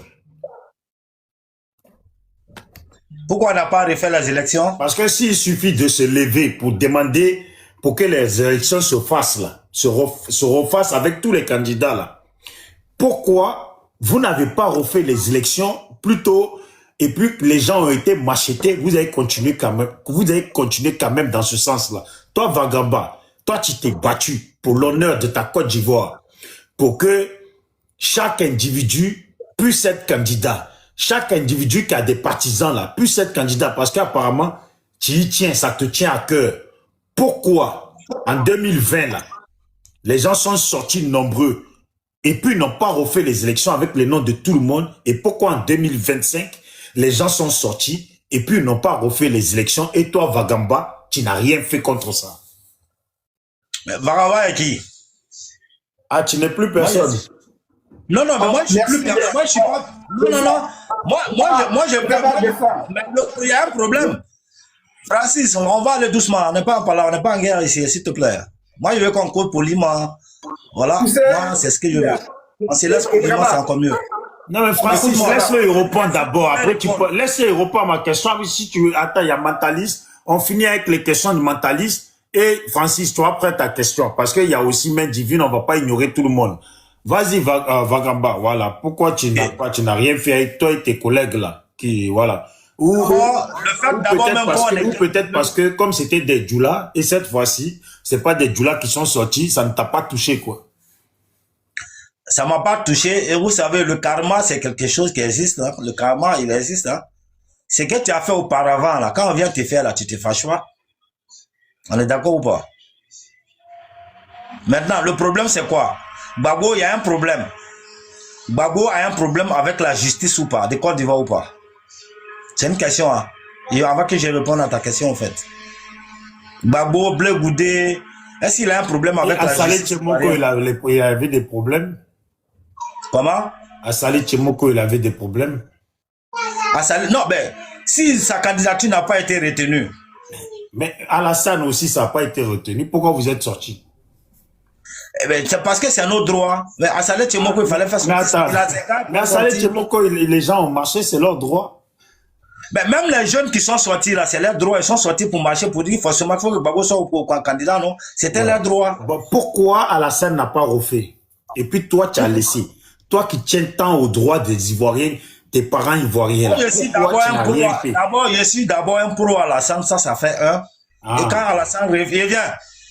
Alassane refuse, déjà, et nous déjà, qu'est-ce qui nous vient en tête? Nous, ce pouvoir-là, nous, on veut la maintenir jusqu'à vie, jusqu'à l'éternité. Ça, c'est une réalité. Le pouvoir ne se donne pas. Même si Alassane laisse pouvoir là tout à l'heure, ils vont le poursuivre. Pour rien. Donc, en Afrique, ici, là, le pouvoir, là, ça ne se donne pas, ça se prend. Si tu peux prendre, tu prends. C'est comme ça maintenant. Ah, donc vous voulez garder jusqu'à la mort parce que si Alassane laisse là, ils vont le poursuivre en justice, c'est ça? Si Alassane laisse là, si Alassane décide de laisser tout à l'heure et que un gars du PSO, PCI vient s'asseoir tout à l'heure pour dire le président, il va essayer de le poursuivre pour soit le détournement de fonds. Voilà Macky Sall au Sénégal. Non, mais attends, pourquoi Alassane a détourné des fonds? Il n'a pas détourné, mais ils vont le poursuivre. L'Afrique, c'est ça. Il a précisé. Il dit en Afrique, c'est comme ça. Et toi, on va pas te poursuivre. Et toi, toi-même, on va pas te poursuivre. Moi, si Alassane n'est pas là aujourd'hui, là, moi, il a laissé le pays. Donc, voilà pourquoi, là, jusqu'à la fin des temps, on est là. C'est ça le problème. Ah. Oui, oui. Au fait, il y a le général de Gaulle. Si tu te rappelles, quand il est venu en Côte d'Ivoire, il s'est promené un peu partout en Côte d'Ivoire. Il est allé au sud, il a vu que les gars fabriquaient de la tiki, les gens se nourrissaient de la pêche. Quand il est allé au nord, il a trouvé son nom, fabrique d'abat, machette et un fusil. Il dit, hey, ceux-là, s'ils ont pris le pouvoir dans le pays, là, c'est mort. Et c'est de ça c'est ce qu'on vit aujourd'hui. Donc, de Gaulle, lui aussi, il avait remarqué, vous étiez des assassins, quoi. Ou vous allez être des assassins. Il a fait. Il a vu que les gars du Nord étaient là. Il a vu que les gars du Nord, en Côte d'Ivoire ici, étaient plus forts. Il a vu que, voilà, les nordistes étaient encore plus forts. En Côte d'Ivoire ici, les plus forts, c'était les nordistes. Donc, en fait, Général de Gaulle ne vous a pas jugé par le nombre. Il vous a jugé par les machettes, les gourdins que vous étiez en train de fabriquer. C'est sur ça qu'il vous a jugé, mais pas par le nombre. N'est-ce pas? C'est ça. Non, il a vu le championnat, il a vu ça dans les yeux. Il a vu que c'est des hommes durs. Une fois la discussion entendue, donne ton retour en commentaire.